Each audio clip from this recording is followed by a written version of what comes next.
line at 888-9-WIN-NOW. That's 888-994-6669. All right, back here on the Sports Investors Daily Radio Show, sponsored by the Bet Big Talk Loud podcast. Also, girlsthatgamble.live and takingvegas.com. That's a lot to say right there. I am your longtime 20-year host, Chris Hodge, closing out this show, 888-9-WIN-NOW. That's 888-994-6669. I want everyone to listen to the next minute of what I'm about to say. And I want you all to understand that I am under no obligation to say this. Nowhere in my contract does it say I have to close a show like this. I don't have to spend a minute of my life trying to help you guys in this regard, but I do it anyway. And the reason why I do it is because I feel like when it comes to sports wagering, a lot of you are hearing a bad message. You know, this is not a get-rich-quick scheme. You're not changing your life overnight. You're not becoming a millionaire overnight. All right. This is a long, steady process that needs to be done with smarts, with patience, with discipline. And do not bet money that you cannot afford to lose. I cannot stress that enough. Do not go into your retirement, your IRA. Do not bet the mortgage or the rent or the food bill or the electric bill or the car bill where the damn thing gets repossessed. Okay. Do not do that.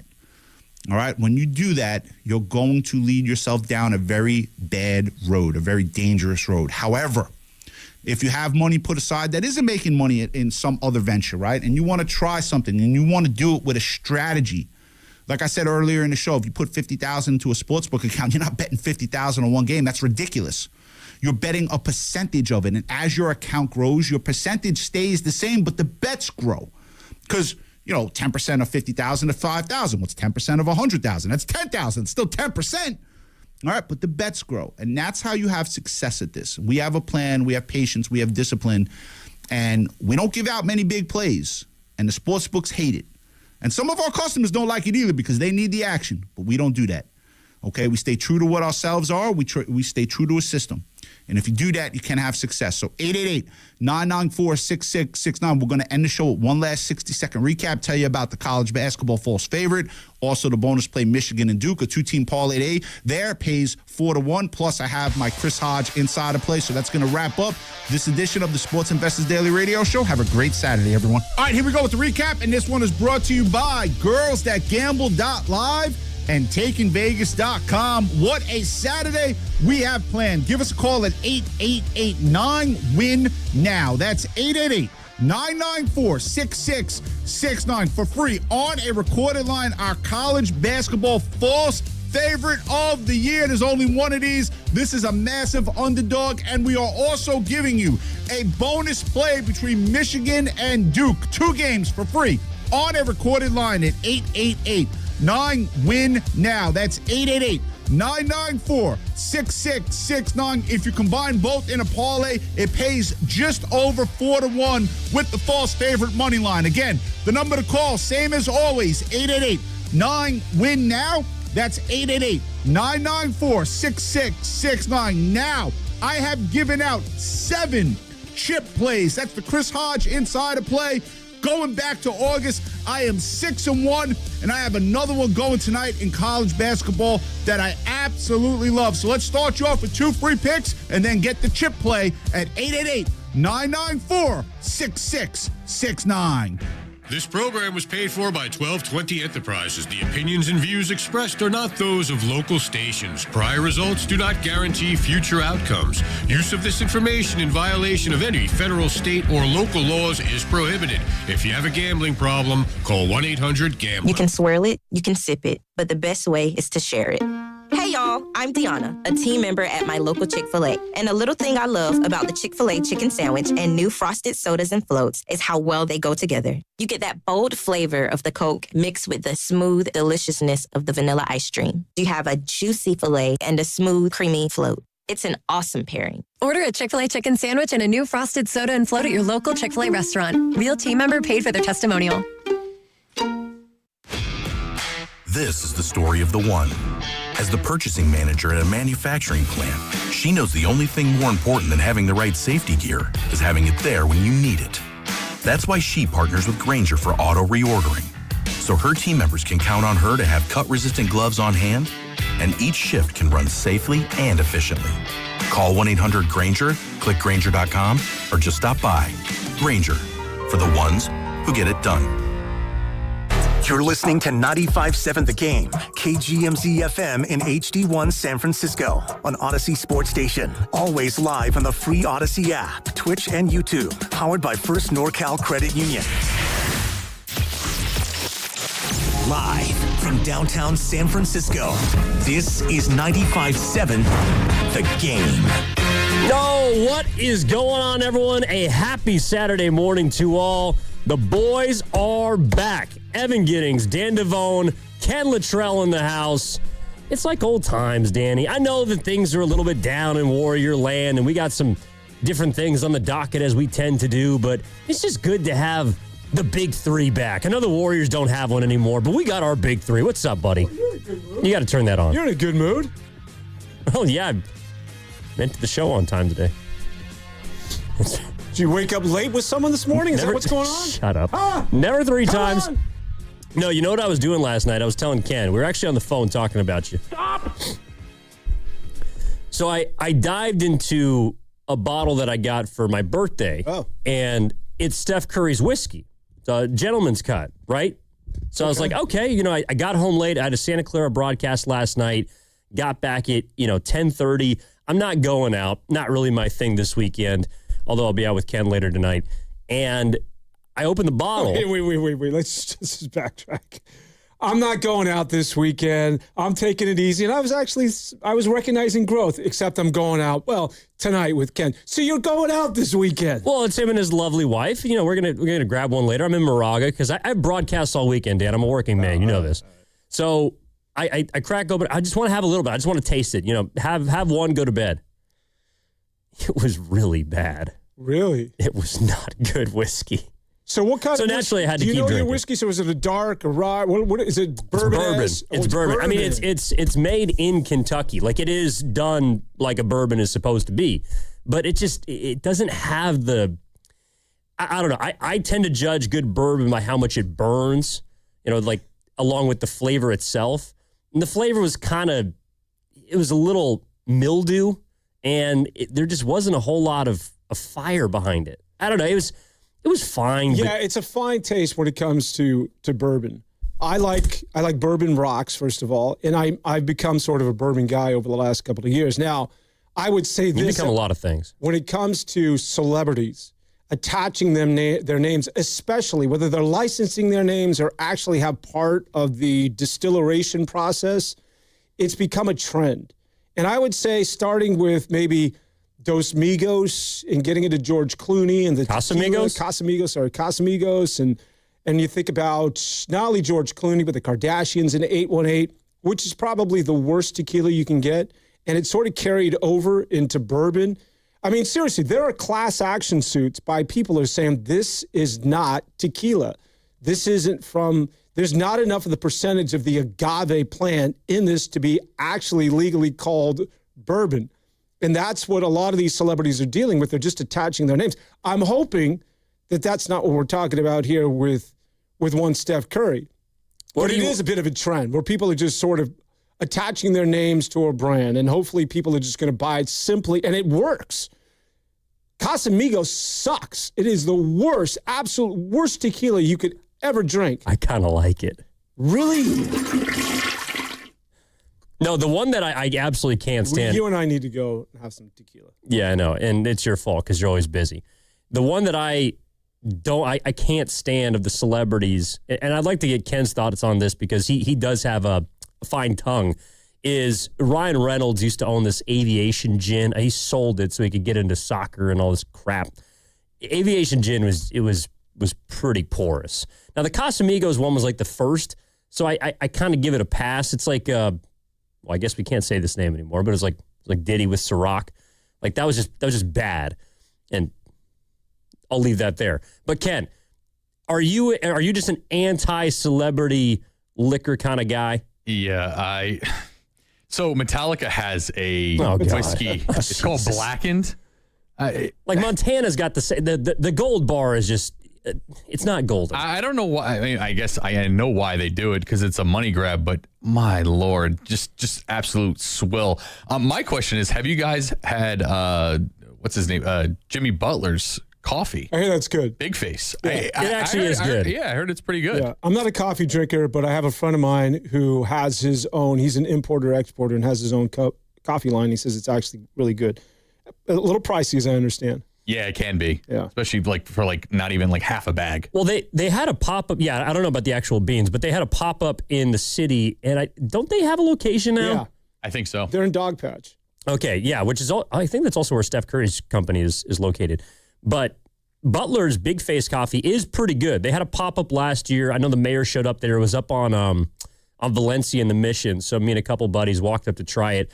Line was out the Yahoo, but it was decent coffee. I was surprised in a delightful way by Jimmy Butler and his ability to put together a nice cup of coffee. If I was to give you the blindfold taste, in all seriousness, and I give you a shot of Casamigos, a shot of Mi Gente, a shot of G4, a shot of Fortaleza, you will drink Fortaleza, G4, Mi Gente, and you'll go, wow. And then you'll drink the Casamigos, and you'll recognize exactly what it is that I'm talking about. You'll recognize just how bad Casamigos is. Well, that is where you have influenced me over the years. You really have to sit down and try this stuff.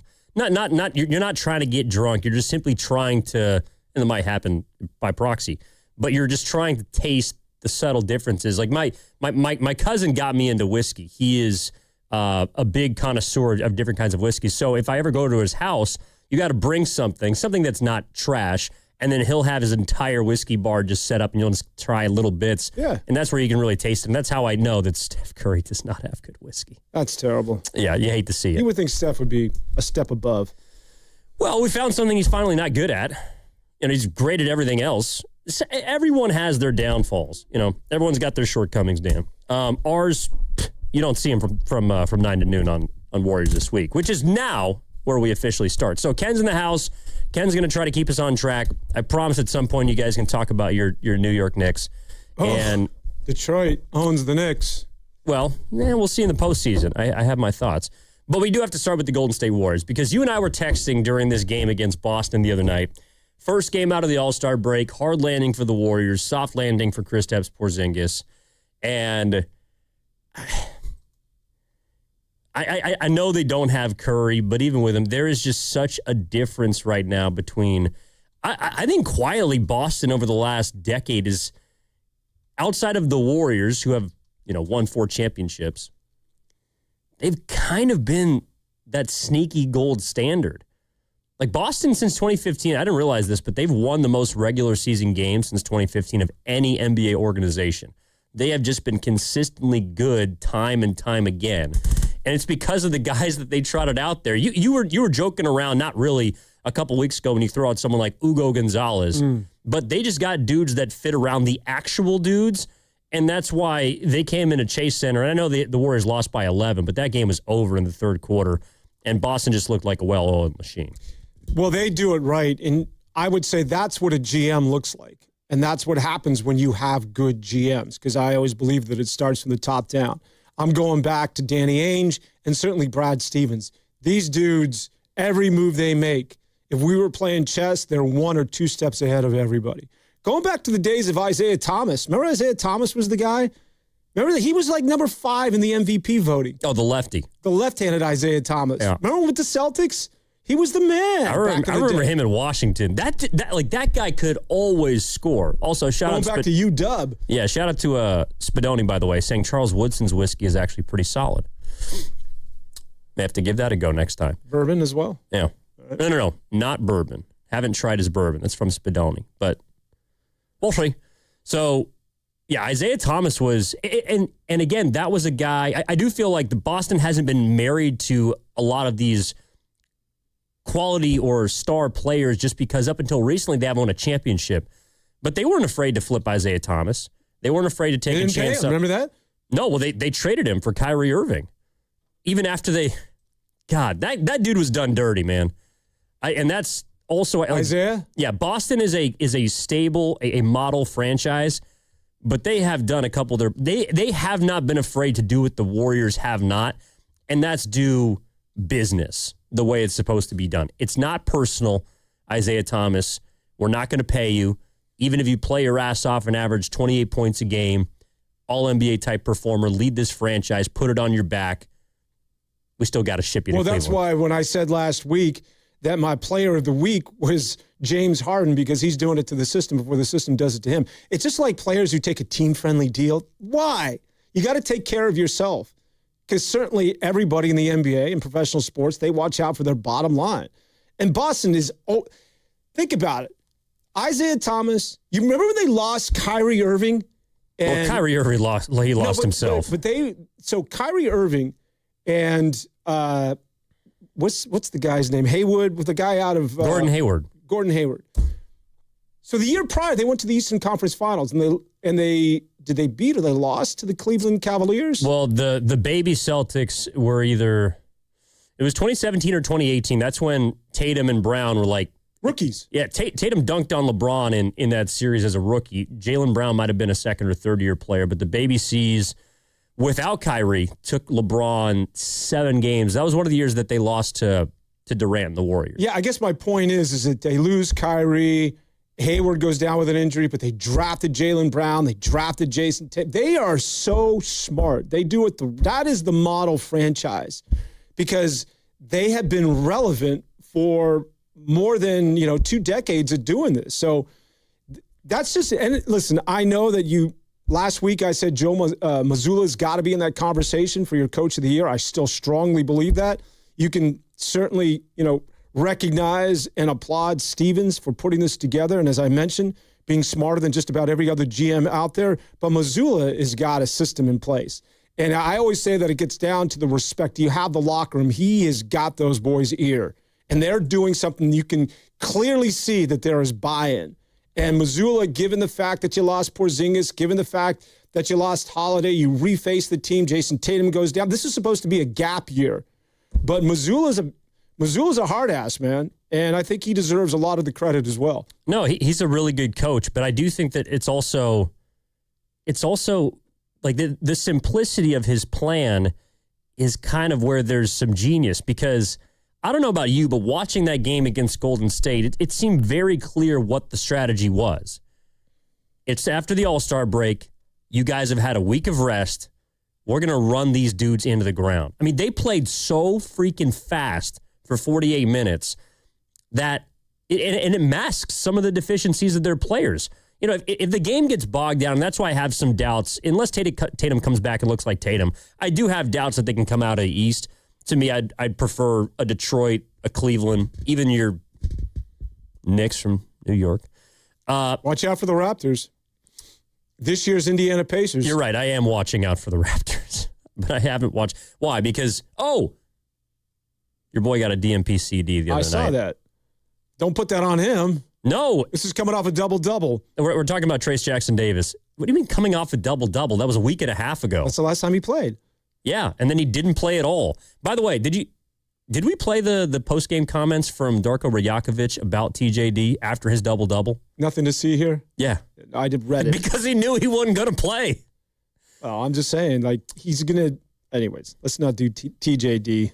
Well, we're going to be on TJD watch because that's what this show does. We take a look and survey all the X-dubs. TJD is sort of this trend of Steve Kerr of moving young athletic players and going with a Porzingis or going with an Al Horford or going with some of these dinosaurs. But that's the thing is, as a team like the Celtics, they do have young guys, but I'm not looking at that team and saying, wow, they got a bunch of high flyers.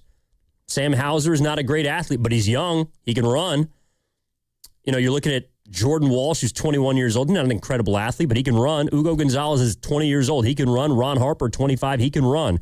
Baylor Shireman's 25 years old. He can run. Can he jump? Did you see that? He's also like 6'5", though. Oh, when he almost got caught on the rim and the fast break. On a breakaway, he couldn't throw down. That's pretty good. I was actually watching, on some of those plays, especially when you're in the building, if you ever have a chance, you have to train your eyes not to watch the play, watch the bench. Because the entire bench was laughing their ass off at him that he couldn't climb the ladder and get one floor higher. Did you see when Keita fell over himself, tripped over his shoes? Yeah, and that's the thing. Again, Keita on the Warriors is not a good player. But on that team, they don't need him to be because he can run and he can block some shots. You know what Missoula does? It's not just after the All-Star break. They're always like this, Ev. They play their ass off. You know Missoula goes up with them on scrimmage, right? Like, he's old school. Like, he literally thinks he's got game and plays full court with these guys. And he is such a throwback. Like, you have got to sprint. He's sort of got a little Pat Riley in him. Like, you run laps, you go hard. Like, what it is that you saw is a reflection of Missoula. Missoula's like that. You're right. There are shortcomings on this team, and they're going to get exposed in the postseason, but there is on just about everybody in the East, right? Yeah, of course. Everybody's got warts except for Detroit, I think. But like you said, it's a gap year. I mean, I think even Detroit, like, their wart would be a lack of postseason experience. I think the East is going to be interesting. Can we put Cunningham in the MVP conversation? Why is he already is? No, everybody I hear is SGA, it's Jokic. He's third or fourth, I think, in odds to win the MVP this year. I hope so. He should be. It's SGA, Jokic, and I believe it's Cade Cunningham. We were talking about players a couple weeks ago that if you had to pay to go watch. I bet you Ant-Man's in front of him. If we can look that up. Ant probably not at this point. I think Cade's also played more games than him. But Cade Cunningham is moved into the category of, like, I want to go see that guy. To me, Steph is still top billing, and that's why I'm awaiting his return. It sucks that he's going to be out for 10 days, which we'll get into in just a little bit. But Steph, I think it was Jokic, Wemby, obviously, and in no particular order. Jokic, Wemby, Ant, I love watching. Cade Cunningham was fourth, and to me, SGA was 5. Can I give it to you real quick? Yeah. It's SGA minus 150, Nikola Jokic plus 310, Cade Cunningham plus 600. Victor Wembanyama comes in fourth at plus 2,700. His thing is always going to be, and I hope that he's able to stay healthy, but every single year is just going to come down to how many games he's able to play. Well, I want to say SGA is out with an injury. Yeah, he is, but I think he's still got a few to miss. The guy that does not, this is going to be the first year in some time, is Steph Curry.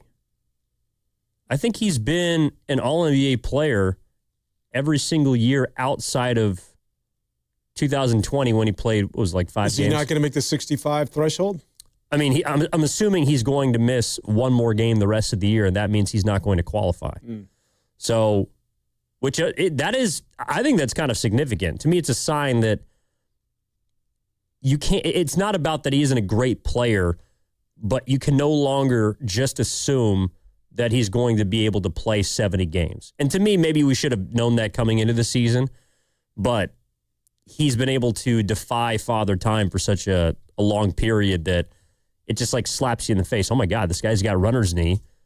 We don't know when he's going to be able to return, and he's out at least 10 more days. When you talk about the NBA, All-NBA, that's pure evidence of there's clearly a changing of the guard in the NBA. Go look at All-NBA over the last, 5, 6, 10 years.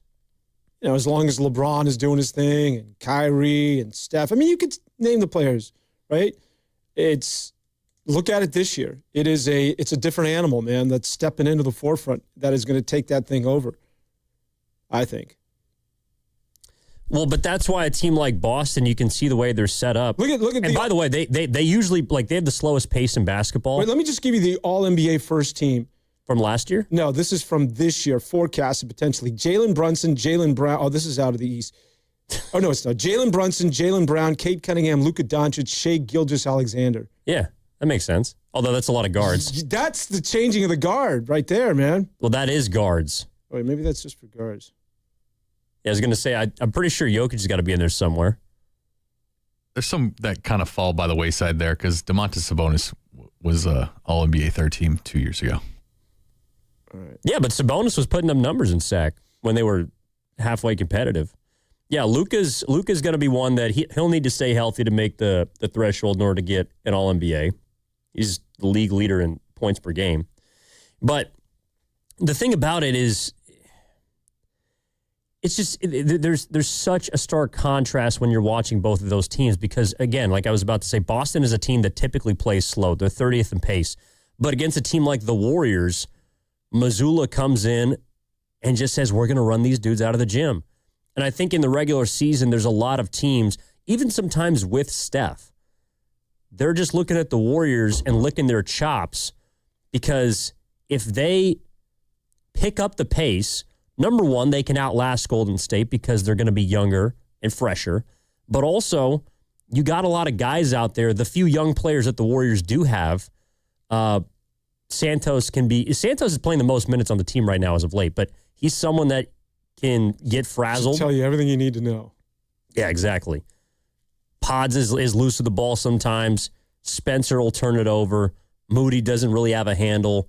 Like, if they get into an up and down game, that does not help them. And right now, it's almost like you're watching this team without Steph Curry, and they're completely inconsistent. You don't know what you're going to get night to night. Even against a team like San Antonio before the break, where I thought they played pretty well for 3 quarters, eventually the wheels came off.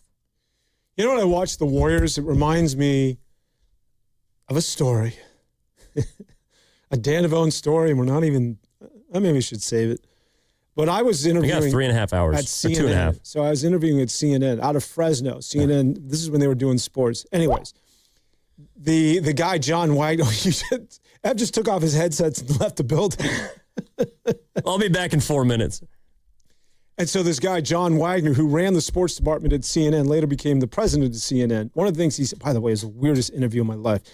He said, go hang out with the CNN guys. I want you to, make sure that you like these guys. I want to make sure that there's good energy. So I was hanging out with the CNN guys, and I was like, I was a single guy. I was just in my early 20s in Fresno, California. And I'm like, yeah, what's it like? What's the talent like here? And they're like, yeah, we call it the land of sevens. Like, nobody is really unattractive in Atlanta, Georgia, but there's nobody really very attractive in terms of You got to be careful here, buddy. No, people in general, not women. I'm just saying that people. We're just not necessarily the most attractive people, and not necessarily the ugliest people. This is the land of sevens. It's the land of sevens. And that's when I see the Warriors.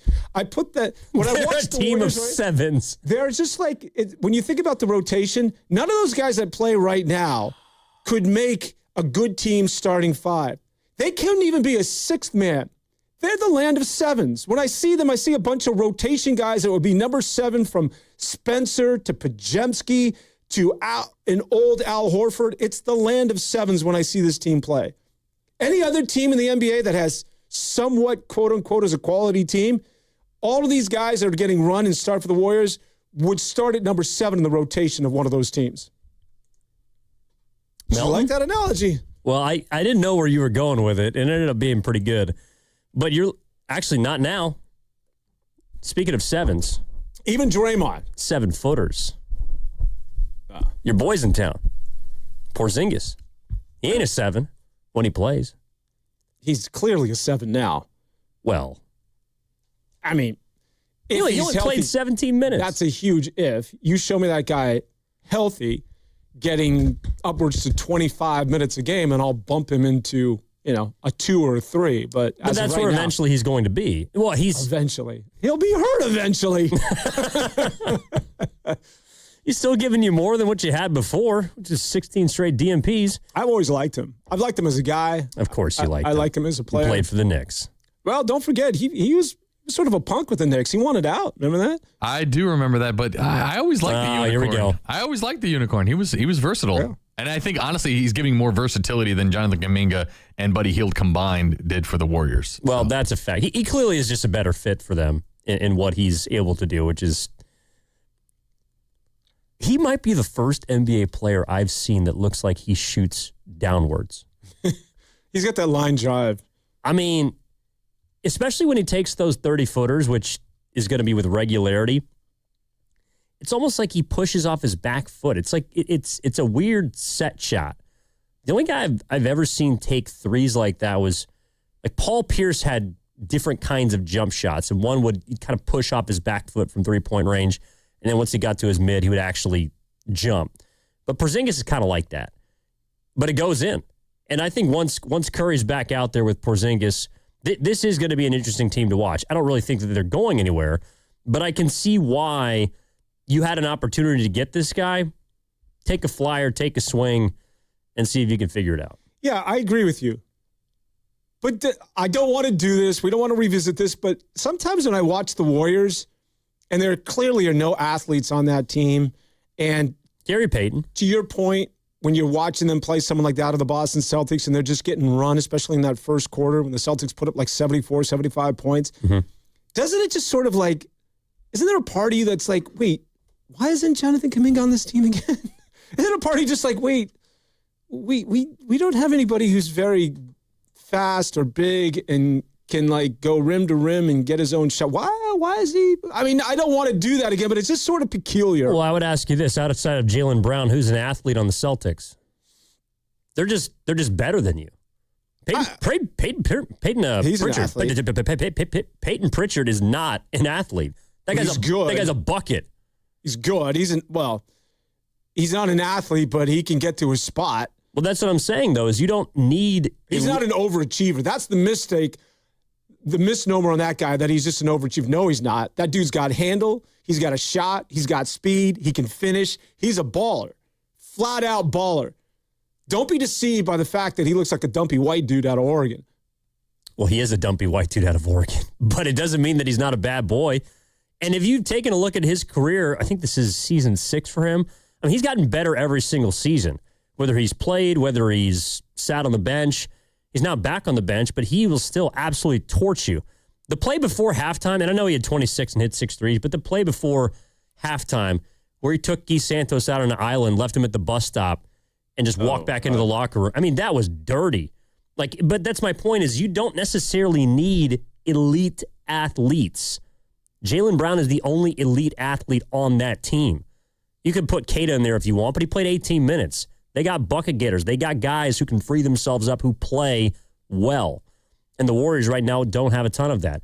888-957-9570 is the number. This is Warriors This Week with Dan Devone, Evan Giddings, Ken Luttrell in the house. How are you feeling about Golden State right now? We also do have to get into Draymond Green, who was addressed yesterday in practice on Wilderness Dibs by Steve Kerr, the head coach. And also got to talk about Curry, who's going to be out through the end of February. He's going to be reevaluated now 9 days from today. What is happening with the Golden State Warriors? All ahead on Warriors This Week, 95.7 The Game.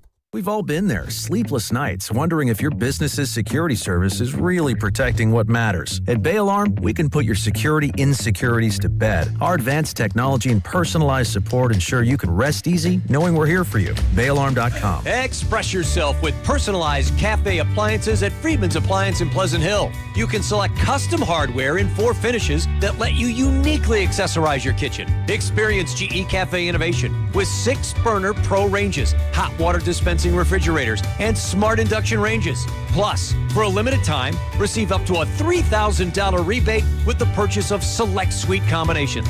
Uniquely style your kitchen at Friedman's Appliance in Pleasant Hill or at friedmansappliance.com. Your home's equity. It's value you've already earned. That's already yours. But for too many homeowners, it's locked away. I'm talking about thousands of dollars just sitting there, not helping with today's needs, not helping with tomorrow's plans. That's where Unlock comes in. Unlock helps you access your equity through a home equity agreement so you can use your money for the things that matter most to you. So ask yourself this: how much can you unlock? Find out at unlock.com/home. Let's unlock yours. Terms and conditions apply. Not all homeowners will qualify. Use home equity responsibly. 95.7 The Game and Great Clips have teamed up for the new basketball season. We want our listeners to look fresh with a great haircut from Great Clips. Each week, we'll pick a lucky winner to score a gift card. For a chance to win, courtesy of Great Clips, enter online at 957thegame.com. Your home is your sanctuary. Keep it that way with the beauty and performance of Milgard windows and doors. From the elegant Tuscany series to the modern slim profile Trinsic series, Milgard offers energy-efficient solutions and lifetime warranty options. At Ashby Lumber, our experts are here to help you find the perfect Milgard fit for your project, whether you're a DIYer or a professional contractor. Visit our dedicated door and window showrooms in Berkeley or Concord to see the Milgard difference in person. Start your project today at ashbylumber.com. Ashby Lumber, your trusted building partner since 1968. Hey, it's Covino and Rich. Have you ever wiped with a piece of dry, single-ply toilet paper and wondered, is this as good as it gets? Well, it's not. It gets a lot better thanks to the wet, extra-large cleaning power of Dude Wipes. They comfortably clean up whatever TP leaves behind for no more maintenance wipes. Make the trade of the season and switch from TP and start experiencing the confident clean of Dude Wipes. Available at Amazon and at major retailers nationwide. Dude Wipes. Best clean, pants down. Hey, it's your boy Guru. When it comes to pest control, don't guess. Go online and get the facts with Atco Pest Control. Atco is a family-owned local company that's been protecting the Bay Area homes for over 40 years. And quality service does not have to come at a crazy price tag. If you're dealing with ants, spiders, rodents, or anything crawling where it should not be, visit AtcoPest.com. That's ATCO Pest.com to learn more and schedule service today. Atco's got you covered. Just hearing the word IRS can make people break out in a cold sweat. No one wants to deal with the IRS, and now you don't have to. The good news is Legal Tax Defense has been successfully negotiating with the IRS for more than 15 years. It doesn't matter how much you owe, whether it's $5,000 or $5 million. You deserve the best in the business on your side,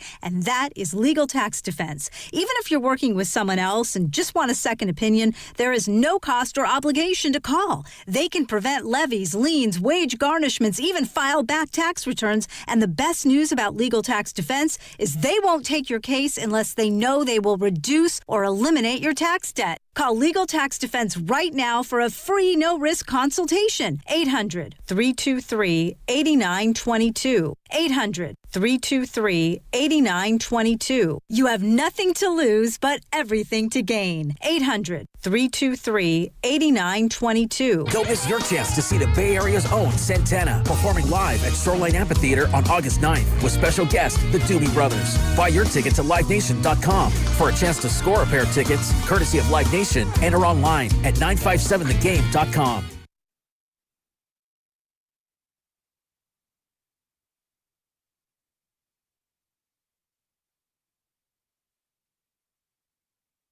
Now back to Warriors This Week on 95.7 The Game.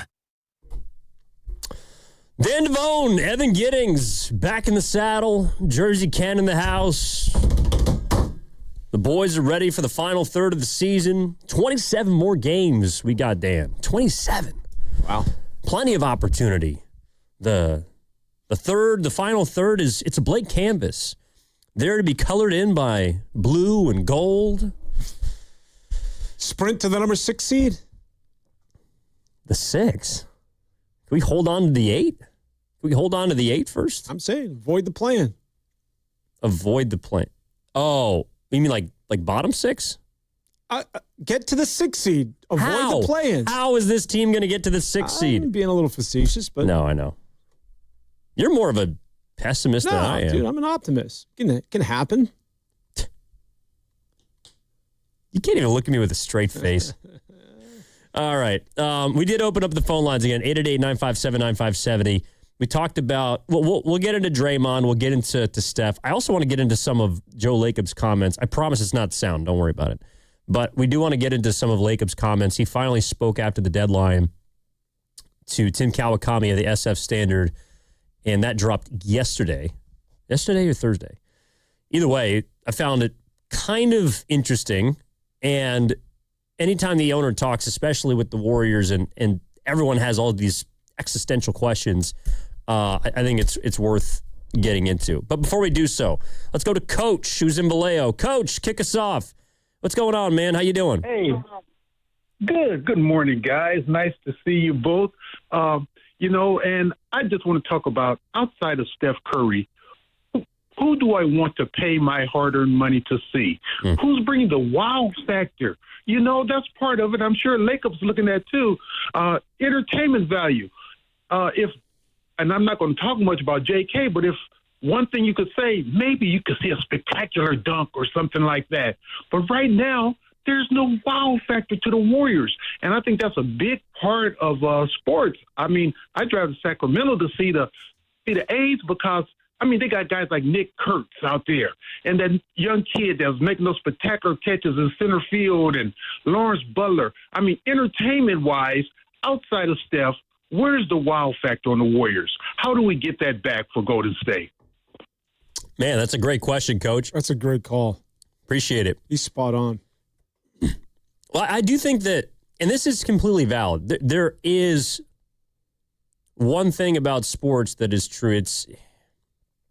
Entertainment it's valuable. He's talking about the A's. Who won more games last year, the Giants or the A's? Giants?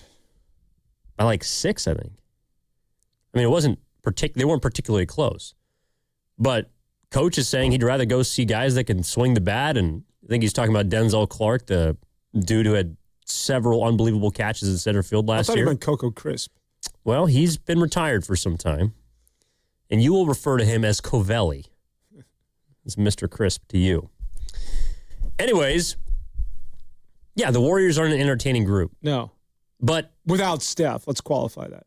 But even with Steph. No, if Steph is there, he's worth the price of admission. I get it. He's worth the price, but it's like you're going to see one member of the band, but because of how poor the rest of the band is, it kind of drowns out the sound of the one player you're going to see. Yeah, but if I'm anywhere in the country and Steph is playing, I will go pay to see that entertainment because of that one guy. Well, yeah, he's the only thing you're going to pay to see on the Warriors, unless you like unicorns. Yeah, agreed. And he has a point with Jonathan Kuminga. There was something to Jonathan Kuminga's game that lent itself to sort of the entertainment conversation. He's right. There was a certain sort of panache, flair, the ability to go end line to end line and dunk on people. Now, it came with a lot of issues, and he didn't necessarily know what the hell to do in terms of defensive rotations. But as far as that entertainment dollar, there was a twinkle in Jonathan Kuminga's eye. I'm like, yeah, I like watching that guy play. Yeah, I didn't. At least not on the Warriors. I'm curious to see what he does with the Hawks because I think they play a style of basketball that's a little more fit for him. See what Ant-Man said? They rip and they run.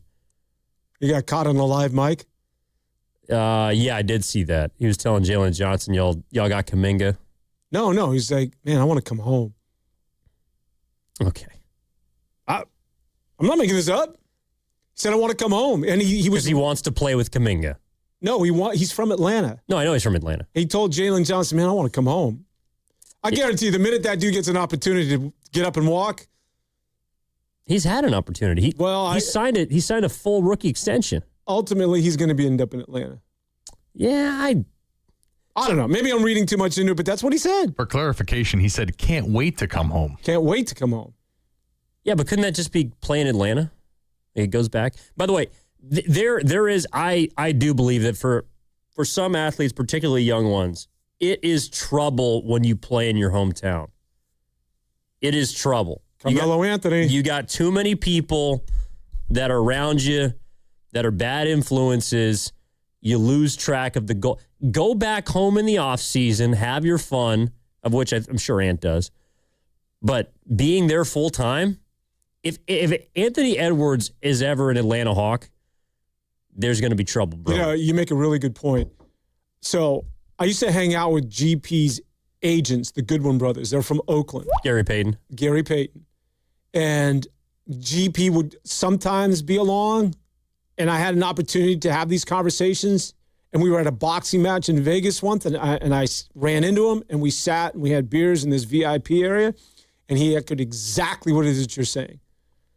I'm like, would you ever want to go back home? He's like, nah. Too many boys out there. Seattle is perfect in terms of the proximity. Not that far from the Bay Area. It's safe out in the Pacific Northwest. If I'm walking the streets of Oakland, if I'm hanging with my boys, too much temptation. I'm not saying it's a certainty, but I think it's very difficult to navigate when you go home to a place that you're from because there's so much pressure. There's very few people that can do it. I mean, the one guy recently that I know was making his media rounds because he had his jersey retired, but it was Derrick Rose in Chicago. Like, that's an example. I think he's more of an exception to the rule, an outlier. LeBron James, obviously, in Cleveland. But there are very few people that, especially it's like if they've already established who they are in the league and then they go home, it's almost like, I think for a lot of guys, it's like a weight's been lifted. All right, I can take it easy now. And that's not a good place I know it's baseball, but Barry Bonds was the exception. Well, he was great. Yeah. But, and in fact, that's probably the only reason the Giants were able to get him, because he's from the area. Yeah, I mean, I'm trying to think. You better be careful, Atlanta. Bringing Ant back home. He's going to go to L.A. or New York City or Miami. Oh, can you imagine Ant in South Beach? I can see him in Atlanta. He's a big personality, man. I like that guy. I know. He is huge. He's a great player. He is someone. That is a Jekyll and Hyde team. Sometimes they're winning 10 in a row and then they're losing 10 in a row. You just never know what week it is. You would, if you airdropped in, like if you're just an NBA fan and you have no recollection of the last 2 seasons and you just airdropped into a Minnesota Timberwolves game, you cannot tell me that watching them for 48 minutes, they were in the Western Conference Finals the last 2 years. Yeah. They're so erratic. And yet, they were in the Final Four the last 2 years. Yeah. The most under-the-radar team in the league. Meanwhile, the Warriors, how far do you think they are away from a Western Conference Finals? Which pretty far. Which last year you could argue was a hamstring. Pretty far. I think this is... What happened? Well, wow. It's a loaded question. No, it's a genuine question. It's missing on the draft picks. So you have to pick a lane in this when it comes to the NBA, right? You've got to pick a lane. And that lane, I lean towards resetting, getting young, finding the stars of tomorrow. Where they're at right now is just, I mentioned this during the break, it's the gates of hell. You don't want to be here. You do not want to be here. Are you sure they're there yet? I'd rather be Utah. I'd rather be Washington. I'd rather be Portland. I'd rather be a team that's young, that has a future. This is just sort of scary where the Warriors have positioned themselves. I'm not sure how many of those teams, they have a future by virtue of being young, but I'm not sure how many of them have hope to be good. I think Utah is going to be better next year. What they're building is, a big team. They got a front line that's going to be formidable, but I don't know how much better they're going to be. Well, Portland is a team that is capped. No, but keep in mind, whoever it is that they take out of this year's NBA draft as a lottery is also going to lend to the fact that this is going to be a good team going forward. Again, it's the ability to acquire young talent to go along with the young talent that you've already gathered over the last couple of years. And that's what I would call having an optimistic future as opposed to where the hell it is that the Warriors are at. No, I'm with you there. I do think that there's some teams, though, that we just put ahead of Golden State because they're young, but they're not actually good. Not yet. Well, for example, Washington's trying to, you mentioned the Wizards. They're a mess. Well, but they're basically taking a couple flyers on players that are far more talented than like Kristaps Porzingis. Like Anthony Davis to me would be the evolved form of him. They both can't stay on the floor, but if one is, I'm taking AD. Trae Young is someone who's kind of people have soured on just because of his play style and he's eroded a little bit. But they're going to take a chance on 2 players that are potential reclamation projects and combine them with the Keyshawn Georges and the Alex Sars, Koulibalys, and whoever they get in this upcoming draft, and they're going to make a run at it. I don't know if it's going to work, though, because, and this is the thing, like the Warriors are stuck because they refuse to hit the eject button on this thing. But I'm not really sure that they can at this point because of how married they are to some of their older players. I mean, to me, if they're going to do what you want to do, to me, objective one this offseason would be to find a way to move off of Draymond Green. Should have done it 2 years ago. Wait, what? You should not have renewed him. This is the foresight that you have to have. If you're going to make change, you've got to be a team that is going to be able to recognize that this day was reckoning. You should have traded Klay Thompson. You should have not re-signed Draymond Green. You should recognize that eventually there's a reason why, and it's true, that dynasties don't end well. So get out in front of that. Yeah, this is all after the fact. But that's why you're here, is because most people don't have the foresight. It's easy to look back now. I did. Well, you also like Trace Jackson Davis. No, you didn't want to re-sign Draymond Green, and that's all well and good. But my rebuttal to that would be, where would you be if you hadn't done that? It depends. You'd be in the same place. Yeah, but I'd have a future. A future of what? Pods, Moody, and Kuminga? If I'm getting Draymond, I want picks. You're not getting picks for Draymond 2 years ago? Well, you're not getting anything for him now, but... No, not, of course not. Not now. I'm talking about getting out in front of this. Klay Thompson, Draymond Green. I'm thinking about the future. They did trade Klay. They got Buddy Hield and slow-mo. I don't know. I just feel like Draymond Green has always been a guy that's meant more to the Warriors than to other teams. And while his value... Klay sooner rather than later, but go ahead.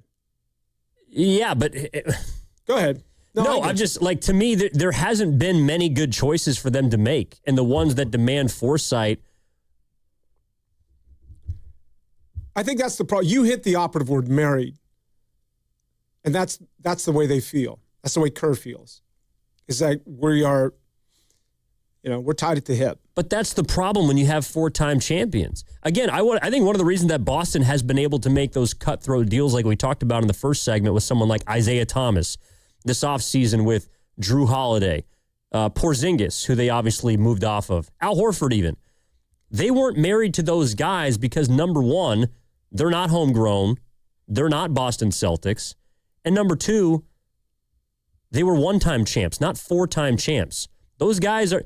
Al Horford is not going to have his jersey hung at TD Garden.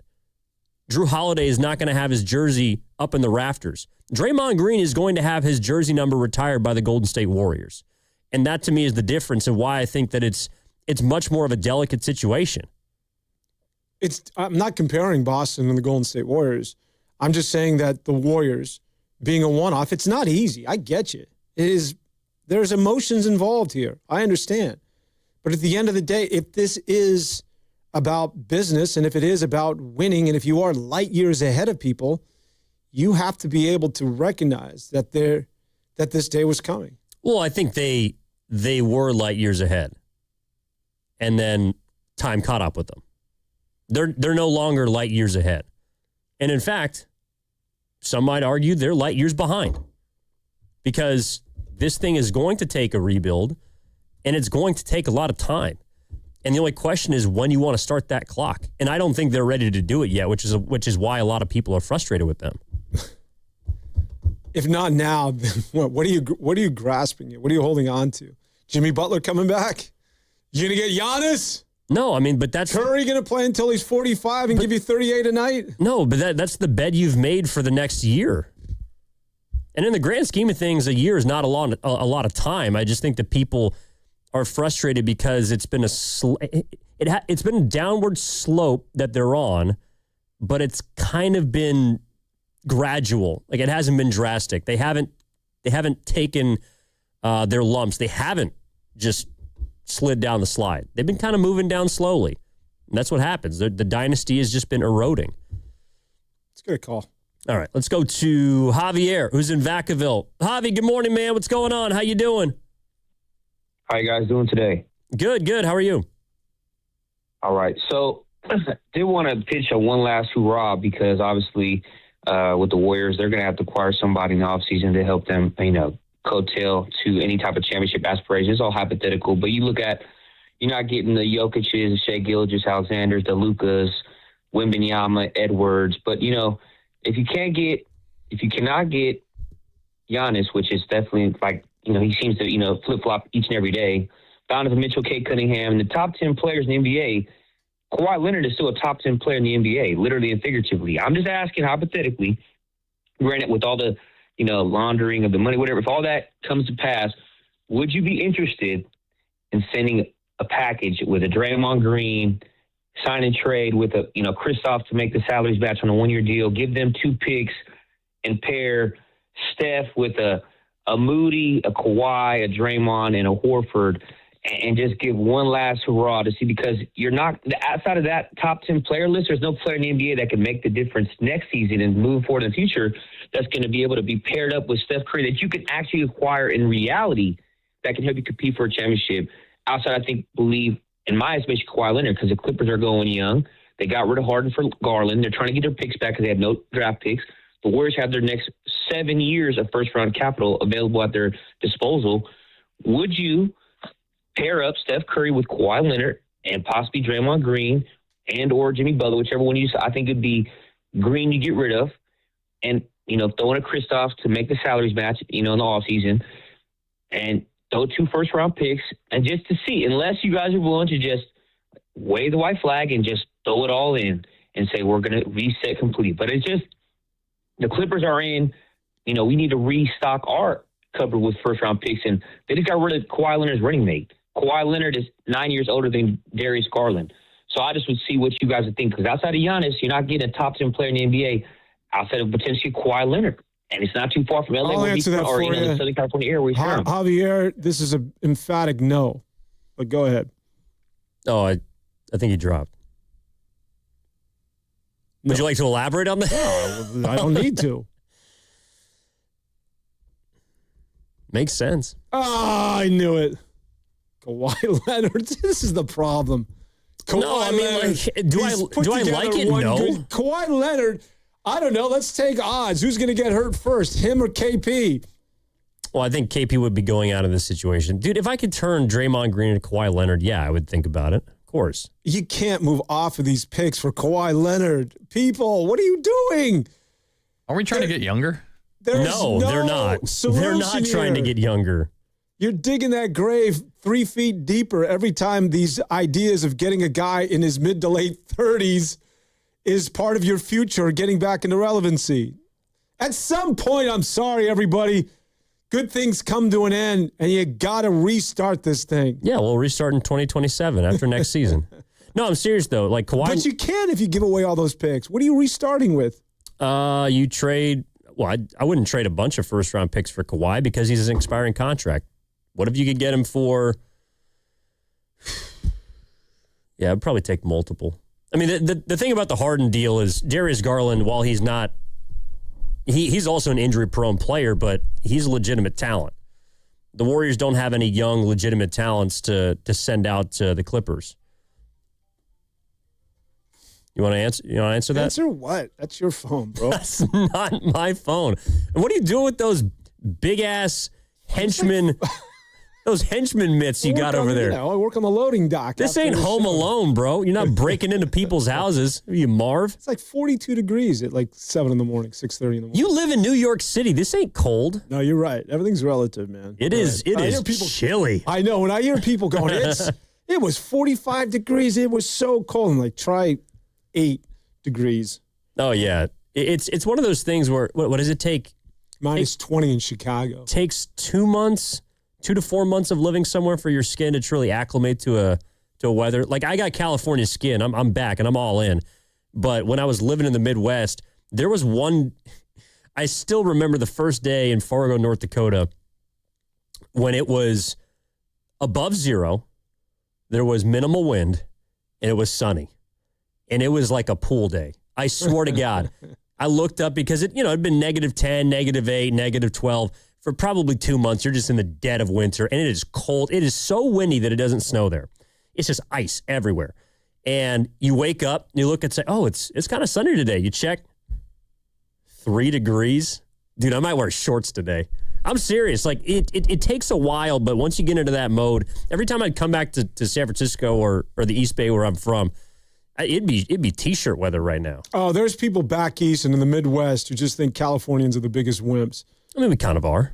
Like in Los Angeles, they're talking about, well, temperatures are going to dip down into the mid-50s, so please be careful. We'll have more on that coming up after the break. Meanwhile, there's some poor bastard who's digging out his car in Chicago in 5 feet of snow. He's got every orifice of his body covered. Dude, that reminds me, there was a woman coming up who works at CBS. We're taking the elevator up together, and she says, wow, I woke up today, there was ice on my car. And I go, yeah? What'd you do about it? She said, well, I didn't. I just left it. I took an Uber to BART. I didn't know what to do. I said, oh, my God. You turn the car on, you allocate 15 minutes to de-ice, and then you get in the car and you drive to work. In fact, this is a non-negotiable. If you are from the Midwest or even on the East Coast when it's cold, if you have a car, you must run it at least 10 minutes a day outside of when you're in it. Otherwise, your car battery is going to freeze. That's just a non-negotiable. That was day one stuff. I popped up into the Northwest. Someone looked at my license plate, had a California sticker on it, and they go, okay, you're going to come with me, and we're going to teach you how to survive in the winter. Otherwise, you're going to die. And I said, what are you talking about? He goes, no. This is real. You are going to perish unless you figure out how to react to cold weather. And he was right. And I'm a better man for it. You know what's underrated but sort of a necessity are long johns. Love me some long johns this time. Dude, I'm wearing wool socks right now. Long johns are for real. The pants, under the pants, man, that feels good. So are those leather mega mitts you got over there. Those are like the old cutters, the ones that don't even have fingers. Like Rocky? Yeah. those one? dead of Those winter isotoners? Philly mitts. No, I don't know what these are. Those are the gloves he uses when he's going to go commit a crime. Yeah. If the glove don't fit. Yo, it fits. We got to get some of these callers. No, we got to take a break. I want to make sure that Austin and San Jose and Kevin and Fremont have the full red carpet rolled out for them because I'm not like you. I don't put them on for a minute and then cut them off because we got to go. Who's our buddy? Ken? Steve? Scott in Berkeley. He'll call. I shortchanged him last week. We had about 30 seconds to break. If you know anything about Scott, he needs a good 20 minutes. I'm like, Scott, go ahead. Scott started to go down the entire. This guy has an encyclopedic memory. He went down in chronological order every example of tanking teams since 1967. Got to 1992, and Dan was like, "Sorry, Scott, we got to go. Call back, buddy. We got to hit a break." He wasn't even in the same millennia. Yeah, can't do it. So, anyways, please know, Austin and Kevin, I'm waiting to get you on because I want to have a full opportunity for you to discuss what it is we're talking about, and that's Kawhi Leonard being a Golden State Warrior. So this glove talk was all just filler so that we can get to Austin. Yeah, now we got to hit a break. 888-957-9570. Warriors this week, back after this with Dan Devone and Evan Giddings. All right, I need avocados, bananas, salad, steak. Wow, does your grocery list have multiple pages? No, but I skipped lunch, so now it's like my stomach is doing the grocery shopping. And besides, I'm earning cash back with Upside. Upside? What's that? Hold up, you haven't heard of it? Upside is a free app that gets you cash back when you shop at gas stations, grocery stores, and restaurants. And they added Lucky and Food Max stores, so we're pretty much covered wherever we go. All those stores? Yep, so not only are we getting a great deal on groceries, now we can earn cash back as well. Okay, downloading Upside. Now let me copy your grocery list. Great news! Lucky and Food Max are now on Upside. Download the Upside app and use the promo code SAVE9 to earn a 10% cashback bonus on your first grocery purchase. That's promo code SAVE9 for a 10% cashback bonus. Use promo code SAVE9. Offers vary by user and location at participating merchants. Go to upside.com for terms and conditions. All guests on 95.7 The Game appear on the River Islands guest line. Dub Nation, this is Jimmy Butler, and you never know when I'll be on the River Islands guest line. Dub Nation, this is Stephen Curry, and you never know when I'll be on the River Islands guest line. So make sure to keep it locked on 95.7 The Game. River Islands in Lathrop is the best-selling master plan community in all of Northern California. With its lakes, parks, trails, and collection of new home neighborhoods, the good life can be your life. Isn't it time for you to discover the islands? Hey, it's Jonas Knox, and whether you're actively trading or planning for the long term, Webull gives you the tools to invest your way. Trade stocks and ETFs with real-time data, explore cash management, or build toward the future with IRAs and retirement accounts all on one platform. Now with Vega, your personal market AI assistant can give real-time analysis, watch list insights, and alerts when earnings drop. Download the Webull app today or visit Webull.com and take control of your investments. Webull Financial LLC, member SIPC FINRA. Investing involves risk. For more information, visit Webull.com/disclosures. That's another amazing run by Team USA. Mom, think I'll be on Team USA one day? Well, I'll take this one. What? Are you speaking to us? Yes, and to answer your question, anything's possible, especially with Xfinity. So, I can be the best snowboarder ever? Well, I can't guarantee that, but Xfinity can guarantee that your internet price won't change for 5 years. Okay. What if I practice every day? Then maybe you'll be snowboarding for Team USA at the next Olympic Winter Games. And Mom, you'll still be paying the same price for Wi-Fi. Ooh, really stuck the landing there. It's the Xfinity Gold Medal Celebration. Now through February 22nd, get our best price on gig Wi-Fi for 5 years guaranteed, just $50 a month. Plus, get Peacock Premium included for 2 years. That's a $10.99 value per month. Xfinity, imagine that. Proud partner of Team USA. Restrictions apply. Requires paperless billing and auto pay with stored bank account. Taxes and fees extra. Actual speeds vary. Get in the zone, AutoZone. Welcome to A to Z Savings, our biggest sale of the year. Happy to be here. Can I get some rotors? Would you like brake pads with that? How much are the brake pads? Free with Duralast rotors. Free. Really? Really. Free. I also need some oil. Would you like an oil filter with that? Yeah, how much is that? Free with the oil. Free. Really? Really, free. It's part of A to Z Savings with hundreds of deals. From A to free. Get in the zone, AutoZone. Ends March 9th. Restrictions apply. 95.7 The Game has your chance to run in the iconic San Francisco Marathon. Head to 957thegame.com and enter for your chance to win a full marathon bib for the San Francisco Marathon on July 26th. Get all the details and enter now at 957thegame.com. I'm Bob Burke, founder and chairman of Burke America Parts Group, a family of brands that includes RepairClinic.com, an appliance and HVAC parts solution company that's grown into an international brand. Before AmericanEagle.com, we partially launched a new technology platform developed by another firm. American Eagle helped take our technology to a whole new level with digital marketing, software development, and business insights into our key markets, appliances, HVAC, and outdoor power equipment, and did so both on time and on budget. AmericanEagle.com has the resources, experience, and talent needed to produce solutions. Our new technology platform, developed by AmericanEagle.com, has produced tremendous results with higher traffic, conversion, engagement, and online revenue. If you have any home repairs you need to take care of, check us out at RepairClinic.com. If you need a world-class website or technology project, then I would highly recommend AmericanEagle.com. Call AmericanEagle.com at 773-NETWORK. That's AmericanEagle.com, 773-NETWORK. You're listening to 95.7 The Game, KGMZ FM in HD1 San Francisco on Odyssey Sports Station. Always live on the free Odyssey app, Twitch, and YouTube. Powered by First NorCal Credit Union.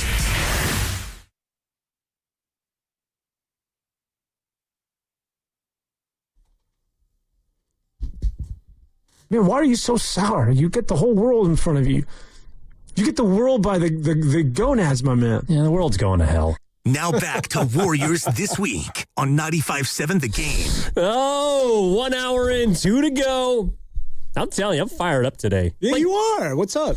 I feel good, man. I don't know. I'm refreshed. I'm well rested. Clean living. It's because you went to bed last night at a normal hour. I did not. Oh, okay. I did not. Thought I'd take a shot.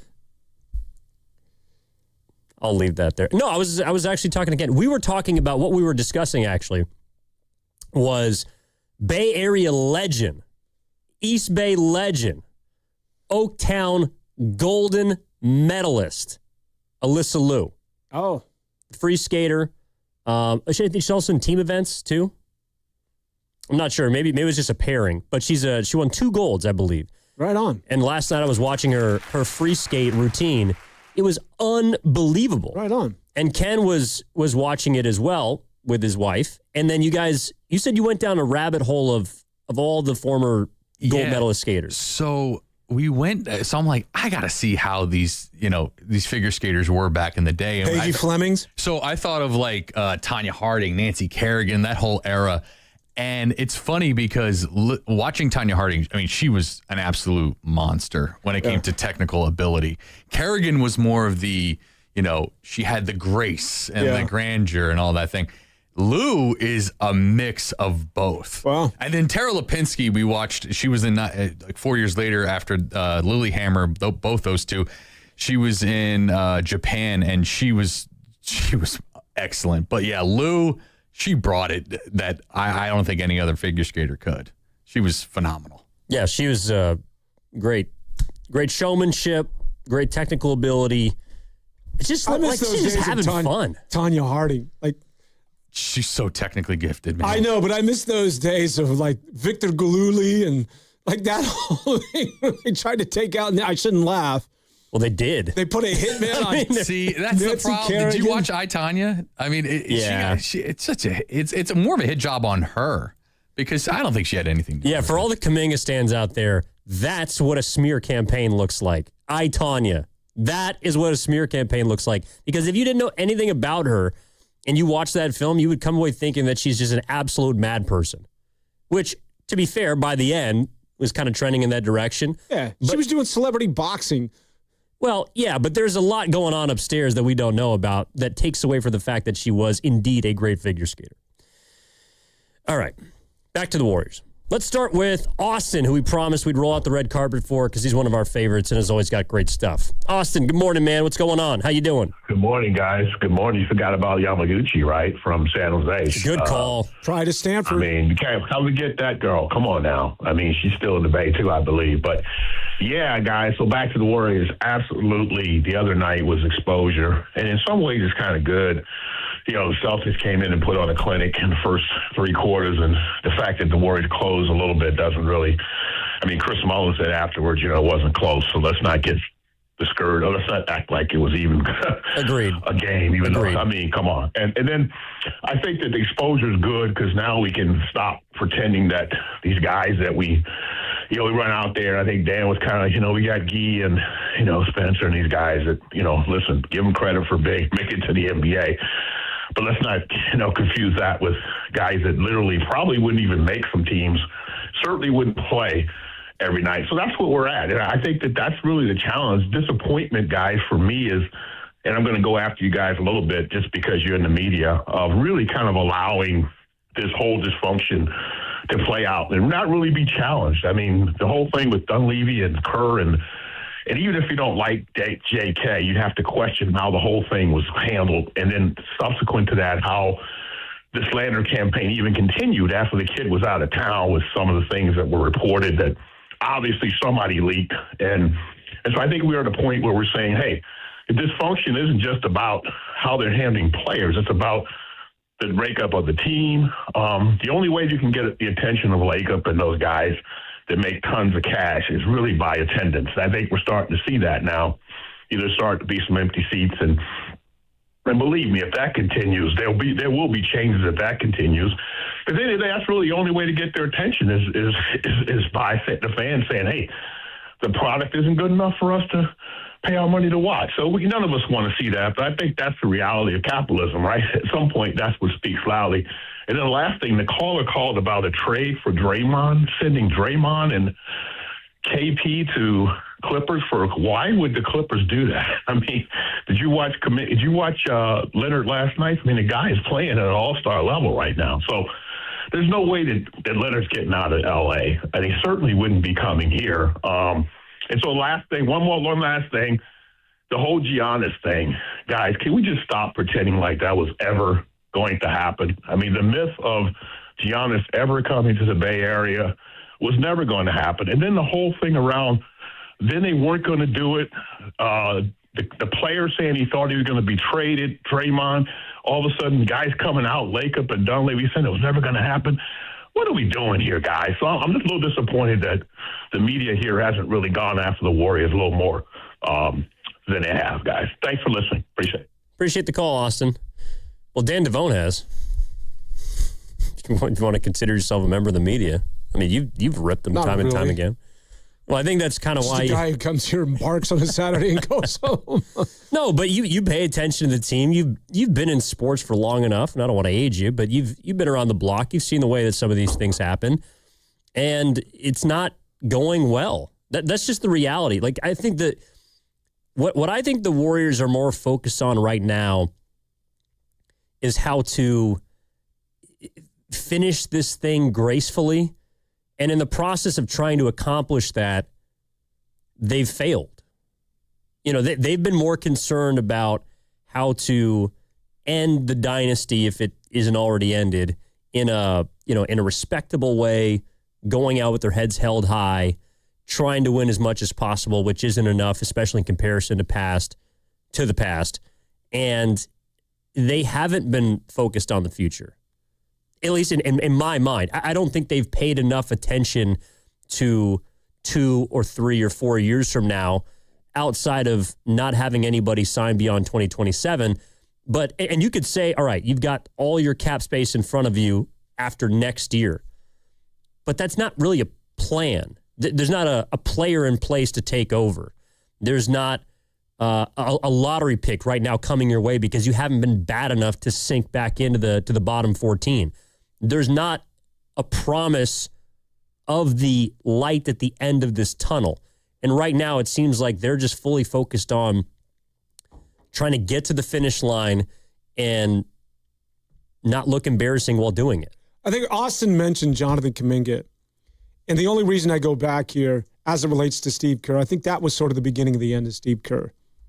Steve Kerr, say what you will, as a head coach, you're gonna suffer some verbal darts. There's gonna be people that are gonna go after you. That's just sort of the nature of the beast. But I think the Jonathan Kuminga thing, whether it was Kuminga, whether it was Kerr, the whole thing was so strange.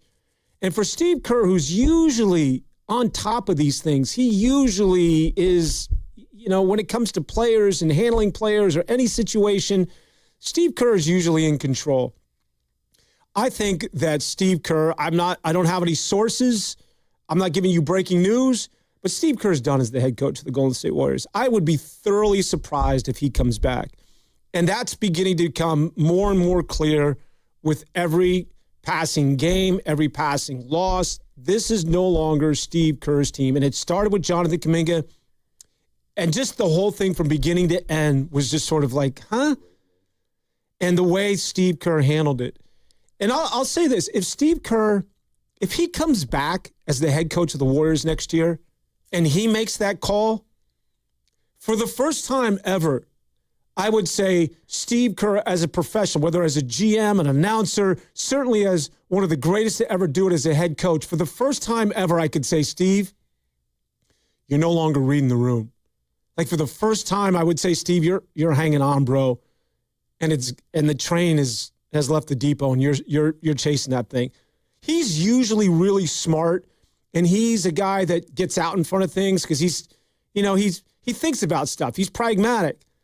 I'd be thoroughly surprised if he comes back. He knows this isn't for him anymore. This is not his team. He's not part of this future. This is not a team that has Steve Kerr's fingerprints on it. And if he does come back for the first time, I'd say, Steve, wow, you become one of those old guys that's trying to hang on. And I never thought I would say that about you. But that's who the Golden State Warriors are right now.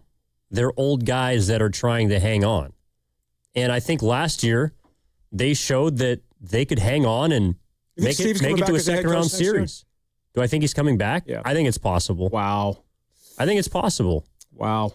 And the reason would be because the oldest guy who's still hanging on wants him there. And you're married to him. I'm talking about Steph. That would be the reason why he's back. I personally think that if the Warriors, eventually they're going to fizzle out this season. I think in all probability they're going to lose in the play-in, and then they're going to be in the lottery. And at that point, if you don't trade that pick and you use it, and you get someone who you might want to build around, I think that's the direction that they should go down. Quit thinking about sending out first-round picks. Quit thinking about trying to get the Giannis's or the Kawhis. It's not worth it anymore for what you currently have.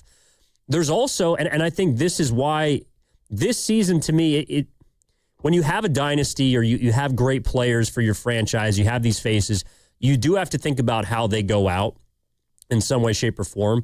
But I've always been of the belief that you have to let a great player prove that they can't play anymore or can't stay healthy anymore before eventually moving on. If Steph is no longer a guarantee to play 70 games, then he's no longer the guy that you're building everything around because you're not going to be able to get through the regular season. Draymond Green has already proven this year to me that he's not someone that is long for this team and maybe long for the NBA. He may not have many years left.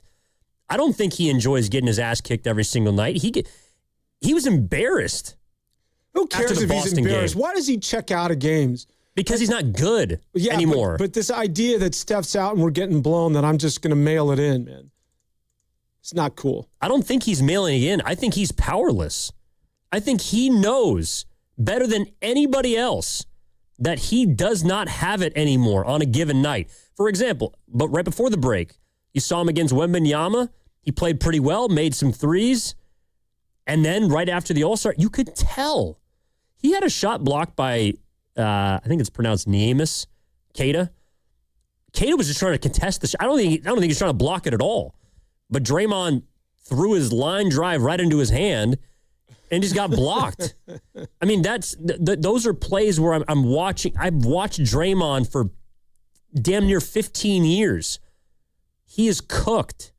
And on certain nights, I think he knows it. I don't think he's cooked. I think he's clearly more so than Steph or Jimmy Butler or those aging stars. He's clearly lost more than a half step or a step. But he's still. I saw him lock up Wembanyama the other day. I think when he's motivated, he can still be a hell of a defender. Yeah, but that's the thing is he has to be motivated and also in the physical condition to do it. I don't think he's always number one motivated because this team is not looking like it's going anywhere. Number two, I don't think just because of his age and how much mileage is on those tires, I don't think he can do it. You know, all right, tomorrow. By the way, you see what Denver did last night? No. They dropped 150 on Portland. Oh, wow. Because that was supposed to be a big game for Portland. Yeah, it was supposed to be. Because the Clippers beat them. Jamal Murray missed a free throw the night before. How'd my guy Yang do? Yang? Hansen Yang? I thought he was in the G League. Only reason I asked, no, he's up with the team. You want to know why? Oh, he played 8 minutes. His biggest idol is the Joker. Did you see that? Should be. Did you see what it is that he said through his interpreter? Because he has an interpreter. He's playing 5 minutes a game. No, I know. He doesn't get any run, but he is literally like Jokic is his absolute idol. He models his entire game around Jokic. And so he was speaking at the dais, and he was with his interpreter. And he said, when Jokic comes to town, I want to kiss him. And so his interpreter was smiling and said, so when he comes to town, he really wants to meet Jokic. And Young's like, that's not, no. That's not what I said. I know enough English to know that's not. And the interpreter was like trying to clean it up for him. He's like, well, when Jokic comes to town, he really wants to be with him. No. And then the interpreter finally said, you really want to say it? He's like, yes. And the interpreter finally had to just essentially give and say, okay, when Jokic comes to town, Young wants to kiss him. And they were both laughing their ass off. It was a funny moment. Yeah, he had 4 points last night. No, he's not good. Well, he's 19. He's 7 feet tall, which means Dan loves him. Let me ask you this. Is Draymond a Hall of Famer? Yes. Okay. Yes. What Hall of Famer currently in the NBA has been this reliant on other players? And I know, like, every star, Kobe needed Shaq and Powell to win to three-peat. I get it. But who's been this reliant? That's a Hall of Famer. The creme de la creme. This reliant on other players. That's in the Hall. Ben Wallace. Oh, it's a good one. But Ben Wallace was... I mean, I'm just saying... Is he a Hall of Famer? He is. Wow. It's partially because the NBA... or the Basketball Hall of Fame. Who? Rodman? Yeah. Yeah, Rodman's a Hall of Famer. I mean, I think he was a little more... I mean, he proved that he could get it done in multiple places and what is a generational defender, which is what, to me, Draymond Green was. I'm trying to think if Ben Wallace didn't have Rip City and all those guys, if he didn't have... I mean, he's a 4-time Defensive Player of the Year, but I don't think he's individually... I'm just asking. That's a good stick. I didn't think about Ben Wallace. No, I'm not saying Draymond's not a Hall of Famer. It's just like, I heard Kerr... The Basketball Hall of Fame is... It's the easiest one to get into. That's also part of it. I'm just saying, like, when Steph Curry is out, and if you're a Hall of Famer, like, you got to pick up the slack. He gets taken out of games in the fourth quarter. Well, he does now because he's at the end of his career. Well, I'm trying to think, even if Steph and Clay were out. And this, to me, is going to be the delicate part because I just told you I think Dre's cooked. I think at the end of the year, they got to find a way to either relegate him or remove him completely. But it doesn't mean that he's not and once was one of the most impactful players in the NBA. No doubt. No doubt. Draymond Green was freaking great. Back in the day. But very reliant on the supporting cast. Yeah, but there were some years when you looked at, I'm talking about before Durant, there were a couple of years where you looked at that team and said Draymond might be their second best player. In 2016, Draymond Green was their second best player. But he's not your second best player if the other players aren't available. Well, yeah, but everyone but everyone has to fall in line behind the all-time player. Hall of Famer, you should be somebody that can be one of one that can deliver on both ends of the floor. Is Pau Gasol a Hall of Famer without Kobe Bryant? Pau Gasol in Memphis was a bad man. Yeah, but he's not on a Hall of Fame track without 2 championships and playing for a great Is team. he a Hall of Famer? Yes. He was a good player. No, I know he's a very good player. He's a very good player. If Draymond doesn't go to the Golden State Warriors, he's a Hall of Famer then? Probably not. Probably not. I'm just curious how I don't know if good Klay Thompson is, I don't but that know. doesn't matter. No, I get it. I'm just, and this is not an indictment because I think he's a Hall of Famer as well. I guess it's my own sort of personal curiosity. If he went to and got drafted by Chicago, just what sort of player he would have been. I mean, probably not as great as he was here, but to me, that's not a detractor. I mean, I think Draymond Green's an overachiever. He's a 2nd-round pick. Agreed. He's a 4-year player. I'm not debating that at all. And I certainly don't think he's not a Hall of Famer. I mean, I don't think they win all 4 championships without There's Draymond no way Green. in hell, no. All right, let's go to Kevin. He's been hanging on lately. Lately? What does that mean? I'm flummoxed. Kevin, help me out. What's up, buddy? I'll try. Here's the thing. As far as Draymond, everyone wants to cap on Draymond at this point. He's always been my favorite player. I didn't like his antics, so I'm not excusing any of his behavioral problems on the court. I'm not even sticking up for his trying to, you don't want to put in your best effort when Curry's not around. But they needed each other, and Curry has time and time again said that he sets screens for me, he takes on other people for me. So he's Curry's boy. So if you're going to, I know that's kind of derogatory. So he's Curry's stick-up person, takes on the other team's toughest players. And in his prime, back to the points you were making earlier, in his prime, he was the best at guarding and picking up other people on the weak side, making up for Curry's mistakes, picking up people when Curry couldn't. Him and Klay Thompson were the best defenders the Warriors had, along with Andre Iguodala. So, to my point, though, and even you could throw in on that first championship, Bogut played a big role. Here's the thing. You can't, at the time that this team was built, the stars that were coming up were all young. They were all young. It was Klay Thompson, Draymond, and Curry. Now, you had people that were willing to take a back seat at that time. Andre Iguodala, he was making a lot of money, but he was willing to take a back seat. So on and so forth. Bogut was making big money. The thing is, you can't have, now you have an inverted situation. You're years later, and you have an inverted situation. And for the last couple of years, all I've been hearing is everything for Curry, everything for Curry. Well, you know what? Curry can't be, if he wins another championship, he can't be the top dog on the next championship. He can still be your sharpshooter. He can still be everyone comes to see, so he brings in people. So, to my point, he's making gazillions of dollars this year, and he's making gazillion dollars next year.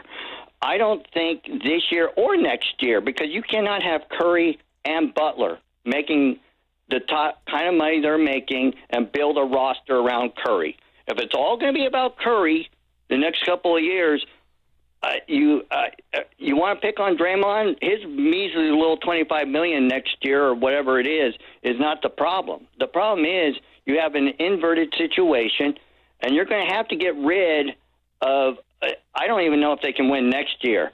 But if Curry's here 2 years from now, beyond next year, you're going to have to go to Curry, and you're going to have to say, Curry, you need to be making Draymond's money at $25 million. I know you fill up the seats. We'll try to, but we will use all that extra money and bring in the next stars who want to play alongside you and just want to be able to say they played with Curry, and that will give you your best championship possibility. I got you, Kev. No, appreciate the call, man. A lot of good stuff. I do want to allow some other people to call in as well, though.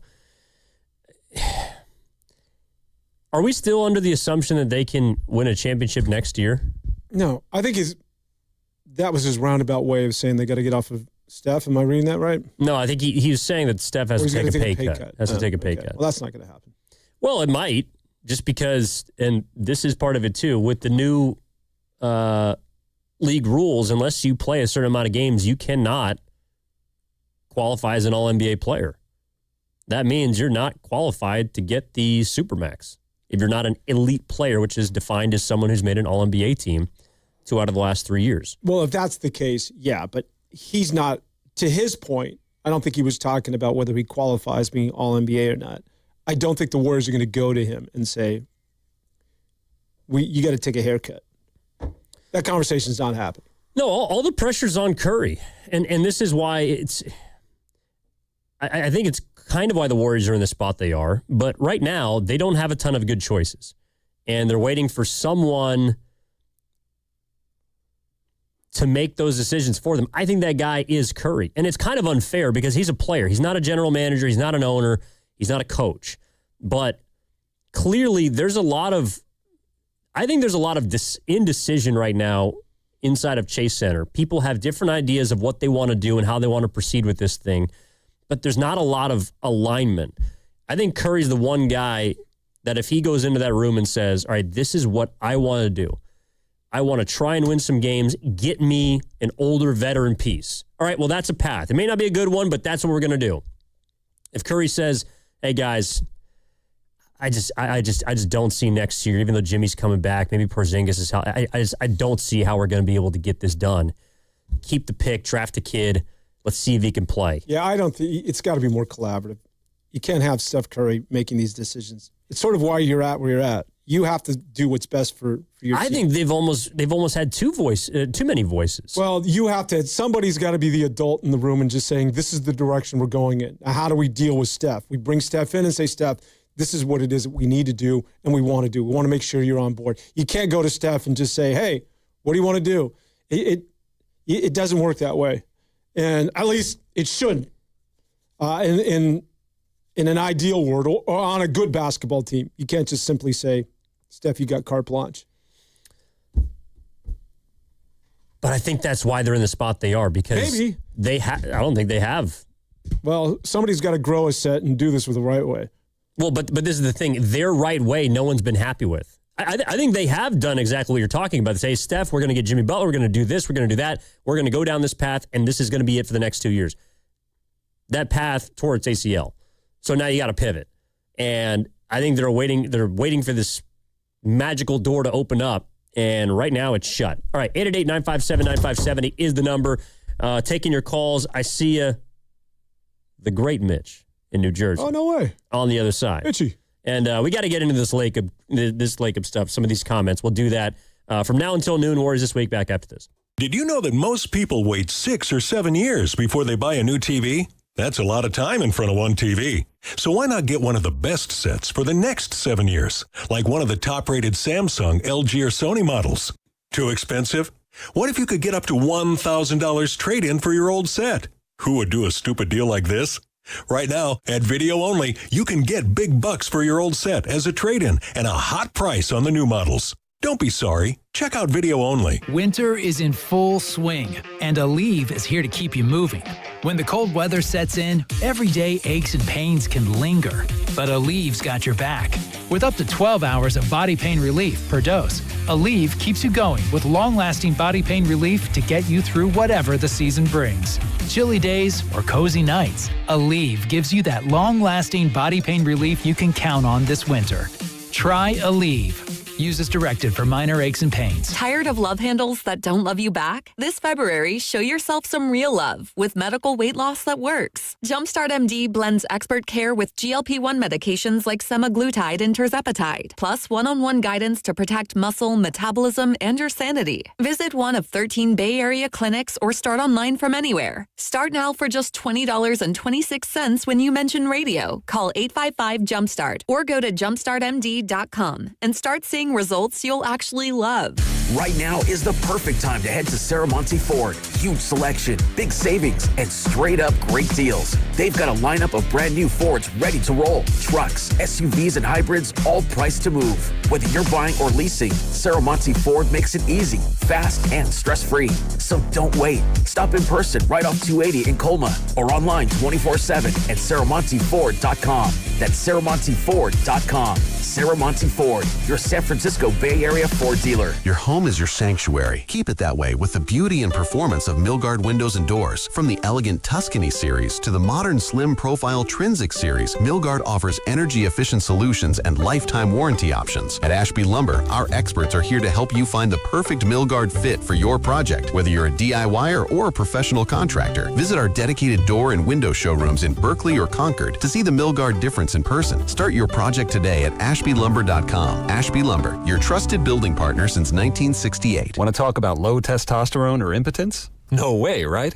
But did you know 1 out of 4 men suffer from this condition? Listen to Dr. Robert Rowley from Prime Male Medical. At Prime Male Medical, we specialize in acoustic wave therapy, sublingual lozenges, injectable medications, and testosterone treatments. Get your first visit, PSA test, testosterone test, Doppler ultrasound, and a year of follow-up visits for just $99. Go to PrimeMaleMedical.com or call 415-761-4037. 415-761-4037. This is the story of the one. As the purchasing manager at a manufacturing plant, she knows the only thing more important than having the right safety gear is having it there when you need it. That's why she partners with Grainger for auto reordering, so her team members can count on her to have cut-resistant gloves on hand, and each shift can run safely and efficiently. Call 1-800-GRAINGER, click Grainger.com, or just stop by. Grainger, for the ones who get it done. Diabetes, high blood pressure, anxiety meds, everyone's on them. If you're a 50-year-old male, maybe a bit porky, and you may even have type 2 diabetes, $1 million of term insurance may only cost you about $200 a month. Call Term Provider. Speak with Big Lou at 800-700-6898. Big Lou will find a term life policy for you even if you have type 2 diabetes, are overweight, or have high blood pressure. Term Provider has helped thousands of people like you who think they can't afford term life insurance. To buy $1 million of affordable term life for you, all you need to do is call Big Lou at 800-700-6898. Lou will make sure the scales are tipped in your favor. Call 800-700-6898. Big Lou will answer your call and work to fit you into a term life policy that you can afford. Remember, Big Lou's like you. He's on meds too. Call 800-700-6898 or biglou.com. Beat the winter blues with the Great Greek Mediterranean Grill, an award-winning eatery with authentic dishes prepared fresh in-house. Find more info at thegreatgreekgrill.com. And for your chance to win a gift card, courtesy of the Great Greek Mediterranean Grill, visit 957thegame.com.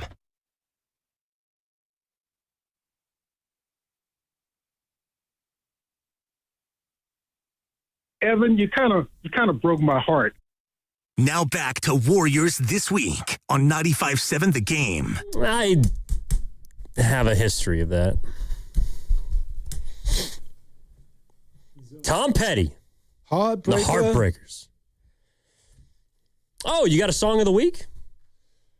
My song of the week. Oh, you might appreciate this. Kenny? So I was talking to some people from New York, and we were trying to think of, like, the New York anthem. And a lot of people want to go Sinatra, right? And then a lot of people are Empire State of Mind, Jay-Z, Alicia Keys. Yeah. There's only one. I think I got it. Lou Reed. No. Are you kidding me? And actually, it's applicable to San Francisco. Come on, man. I'm in a New York state of mind. Come on, Billy Joel, dude. Ew. Holly came from Miami, FLA. Hitchhiked away across the USA. Plucked her eyebrows on the way. She shaved her legs, then he was a she. And then she said, take a walk on the wild side. That's a great song, too. I don't know what that is, but I like it. Hey, babe. It's about the underground, the underbelly, he, she, transgender. That's New York City. It's everybody. It's a melting pot, man. The village. Fourth. See, this is the problem with you East Coast folk. of which you've. Can you find that for me, just so I don't sound like an a cappella idiot? Well, we always do. You can't play the sound for the YouTube audience, otherwise we get dinged for copyright infringement. But can we do it without the lyrics? Just hear sort of the bed, so to speak, or whatever that's called.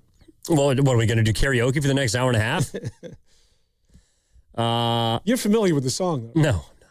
You're not familiar with the song. Are you familiar with the song? Yeah, of course. Hey, babe, take a walk on the wild side. F, come on, man. No, I've been listening to You didn't know Kings of Leon last week. No, I didn't. See, that's a problem. Dude, my musical knowledge is not in the genres that you guys reside in. No. You grew up with these guys. No, I didn't. They were like a 200010 band. I don't even know Blink 182 songs. And that's supposed to be for my generation. It is, totally. Yeah, I hear him at weddings, and like Blink 182 does nothing for me. Yeah, but that was a 90s band into now. But Kings of Leon was started like in 2009, 2010. What? He's not into rock. No. Right? He doesn't. No, I like really old rock. Like 1960s rock. That would be known as classic. It's still rock, no? Yeah, really old rock. It's not a term. So my song of the week, I would put Stones Under My Thumb as like top 5 all time. That's a great song. Yeah. Now that is a great song. We were talking about what was the concert? Altamont? A couple days ago, Steiny was telling a story. I guess at a Stones concert, there was a bunch of people that perished, that died because Hell's Angels. The Hell's Angels were supposed to be the security. Yeah. How about when people rushed the stage? It didn't go well. Rushed the door at a Who concert. That also was brought up. I think 7 people died. Yeah, 7 or 8. The one recently, which I forgot of, was Travis Scott's Astroworld. Yeah, Astroworld Festival down in Houston, where I think it was 7 or 8 people got crushed because, and this has happened if you're ever in these, they're not even mosh pits, but if you're towards a stage at some of these big ass festivals where there's like 50 to 100,000 people, you got to be really careful when you're up against the railing. I've seldom been that close because you have to stay there for hours. But I have done it a couple times back in my early 20s because I really wanted to see this particular act. And there's some times where you're like, you got to get security's attention to push these people back. Otherwise, you're just going to get absolutely crushed. Wow. Kind of like the Warriors against the Celtics. Like that fire in was it the Swiss Alps over the winter? Oh, I didn't see that. Small little bar where people there was only one little exit. It was horrific. Rest in peace. All right. Well, I almost feel like since you guys you want to wax poetic about the East Coast, we might as well bring in the great Mitch from New Jersey in a sec. Ken's on the phone right now. But we are, I swear to God, talking about Golden State. Oh, wait, Dan, hold on. I want to get this story for you. Vamp, I got to go. From Lacob. I got to get the Lacob story. It's in the other room. I'm going to leave for a sec. No, I want to read some of these excerpts for you. Is the place on fire? Where no, just Vamp with Kenny. Talk about New York State of Mind, whatever crap you guys got.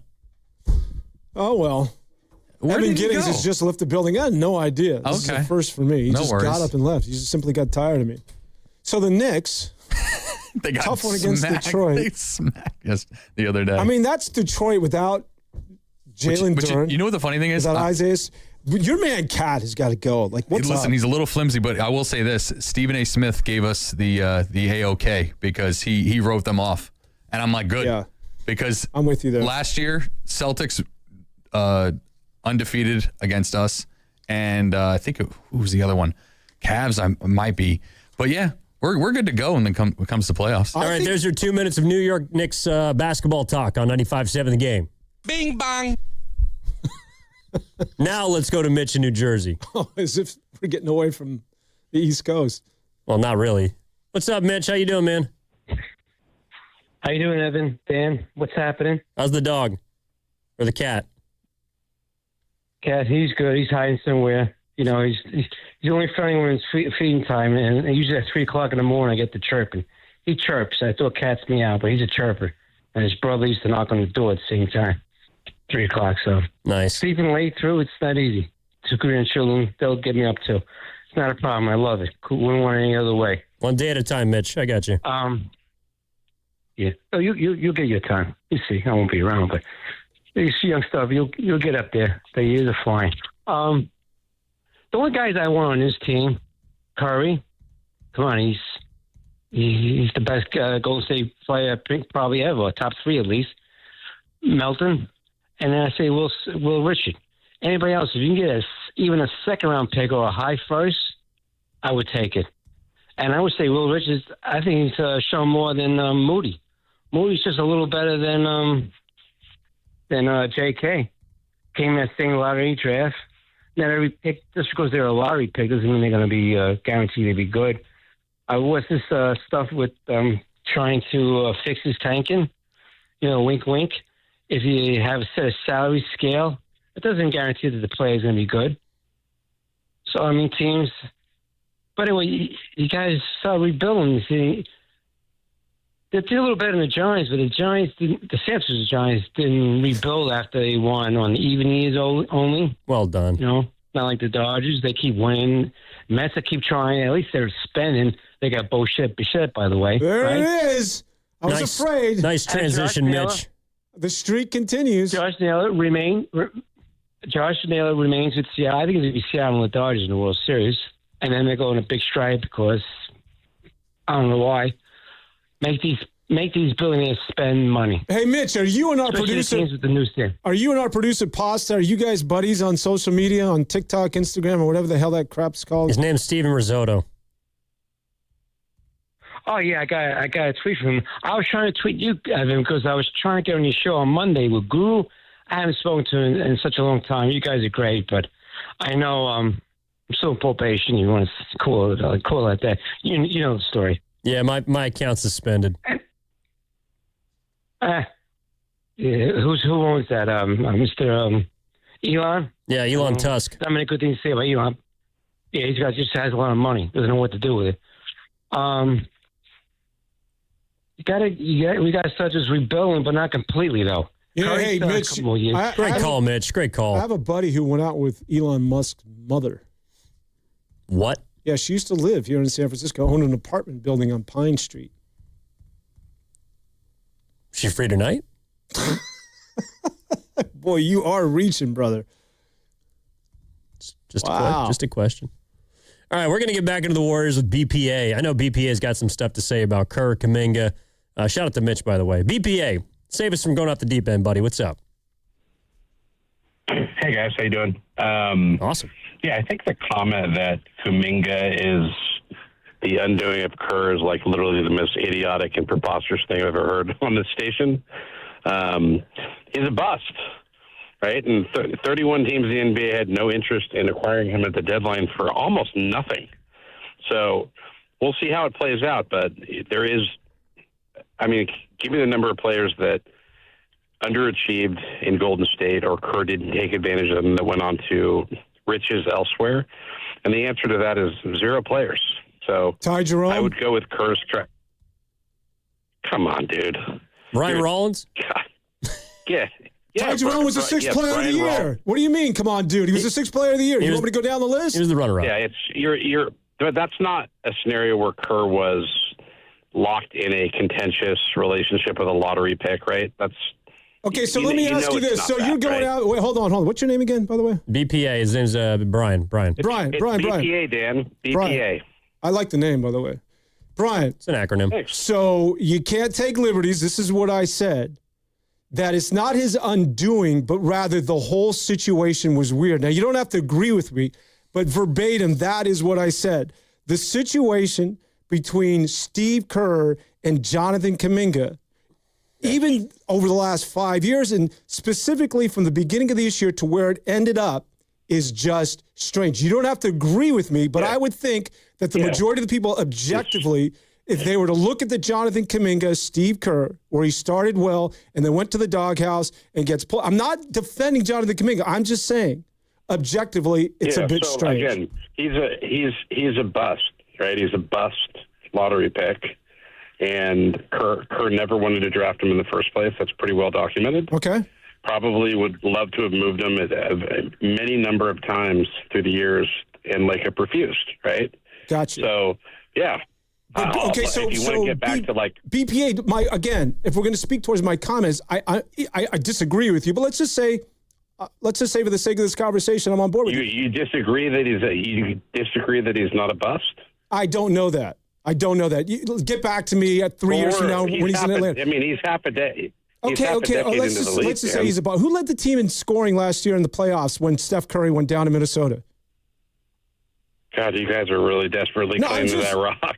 What? Yeah. No, I'm not saying. Look at let's for the sake of conversation, let's say he's a bust.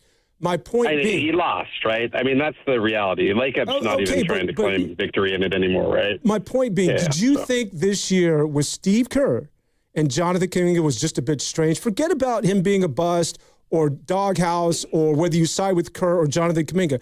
Just objectively, did you think it was a bit strange, the relationship between the two? It's always been a non-fit, and Kerr has pretty clearly always felt that Kuminga has never had a lot of interest in trying to play the type of basketball that they want to play. And it's been a non-fit for 5 years. So we'll see if it's a fit in Atlanta. Again, 31 teams said no interest without, and they could have had him for almost nothing. So there's 31 teams in the NBA that are dead wrong, but you're right? So yeah.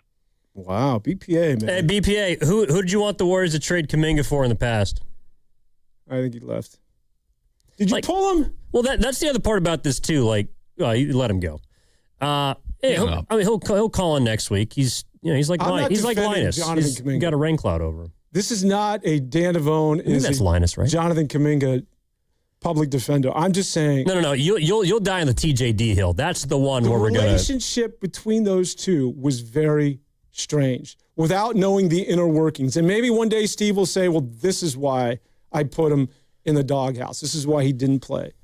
Or maybe it was Jonathan Kuminga's team that went straight up Darren Peterson and saying, don't play my guy because he might get hurt.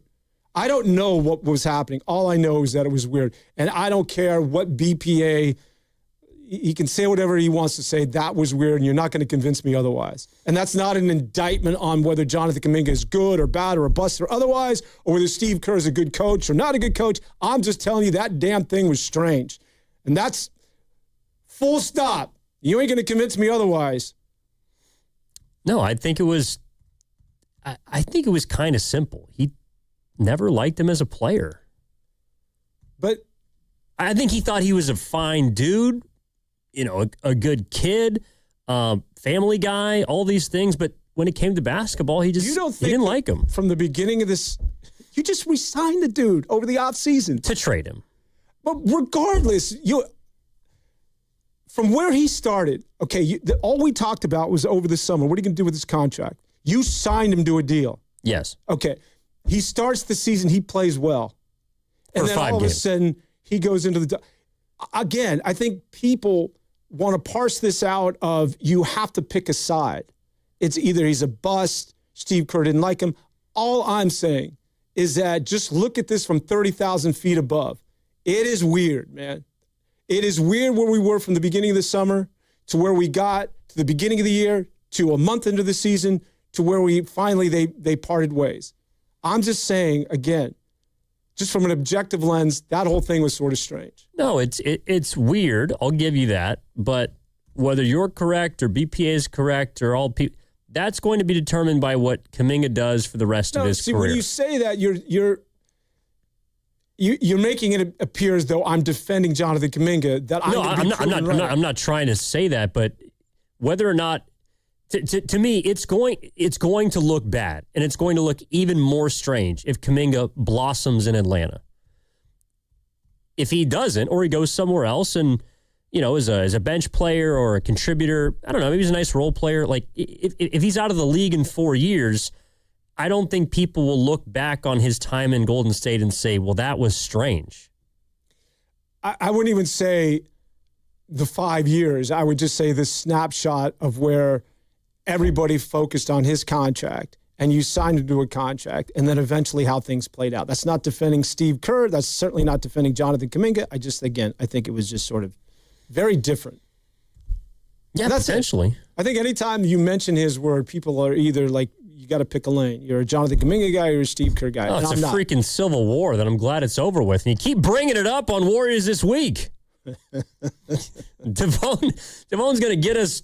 Should I just give out the address so people can build a tent with pitchforks right outside so when we're done at 12:01, they can just plaster us on the Kearney Street sidewalk.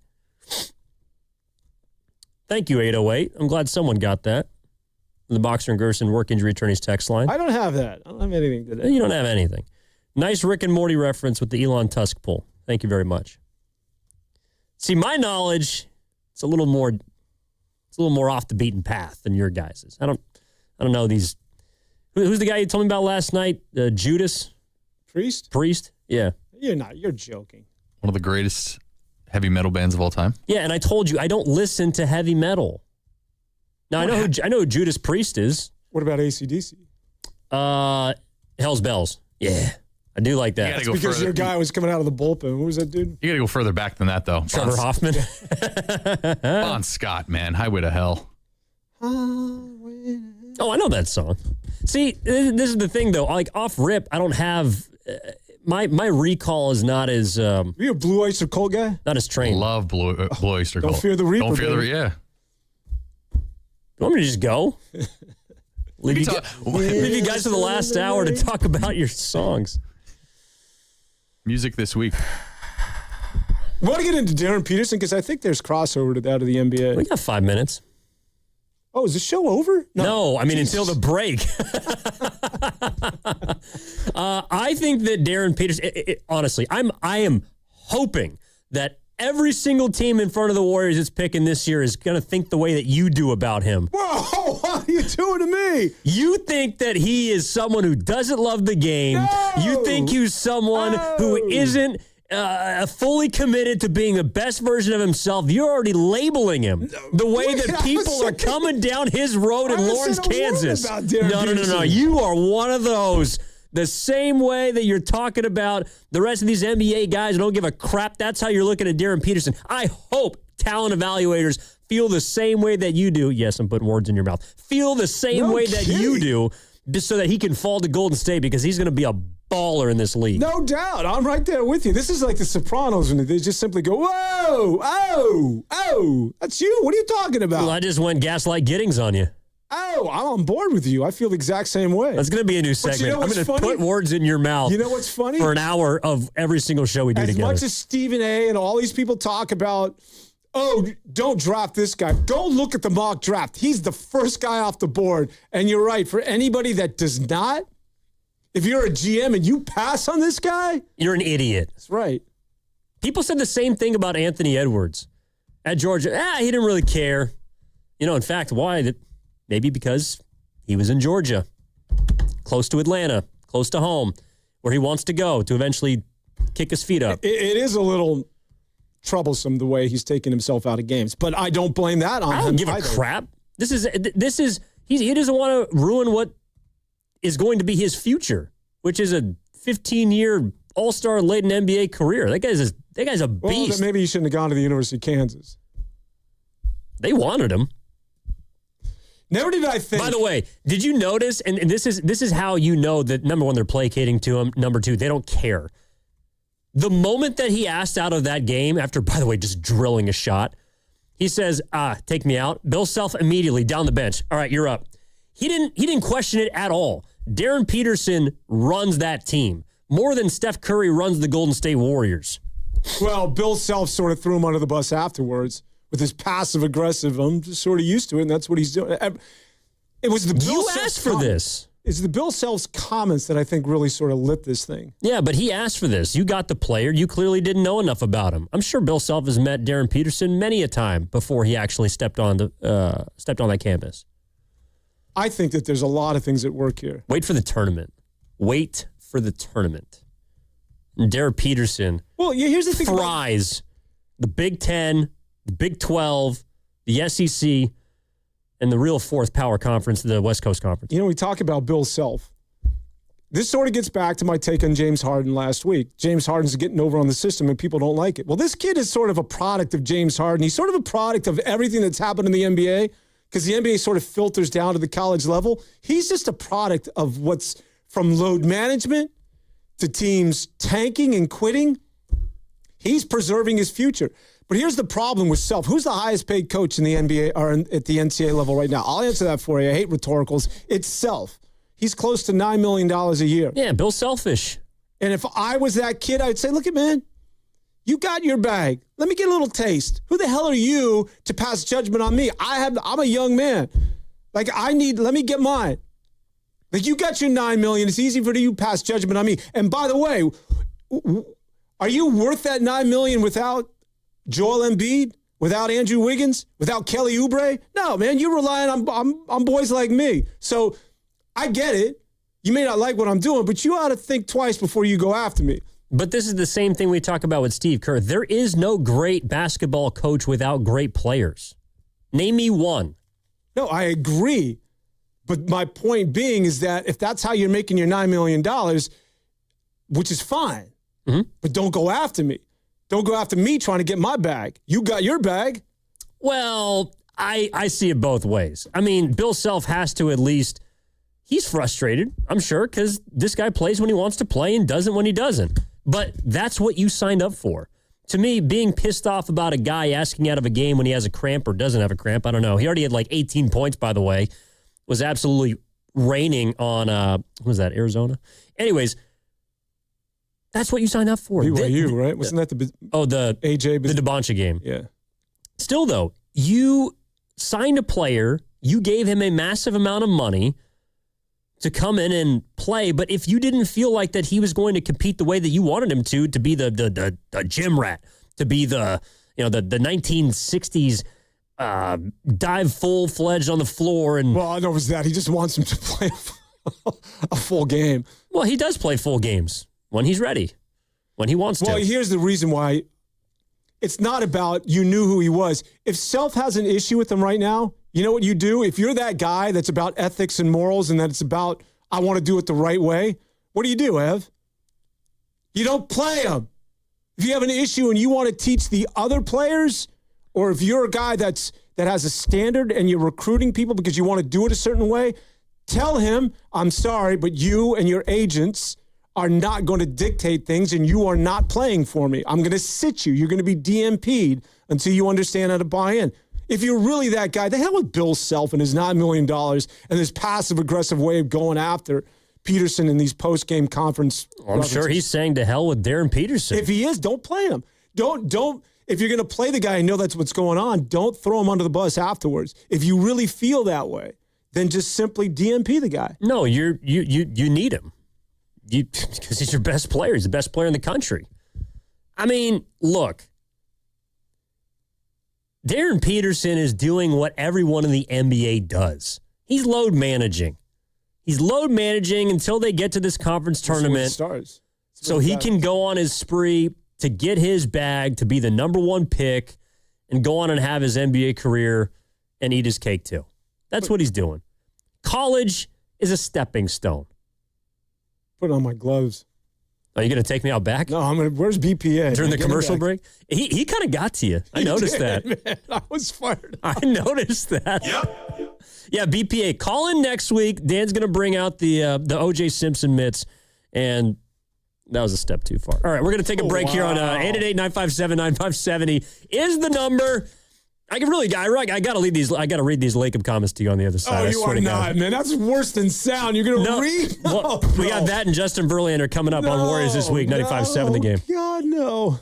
So, how's your research going? Surprising. After I figured out the top-rated TVs in our price range, I went shopping for deals. And who's the best? It wasn't the internet, and it wasn't the warehouse club. But? It was video only. They had better deals on the Samsung, LG, and the Sony TVs that got the highest scores. Better than online and at the club? I know. Video only beat them all. And now we can afford an even better model for the same price. My research really paid off. If we buy it video only. Exactly. Otherwise, we'll be sorry.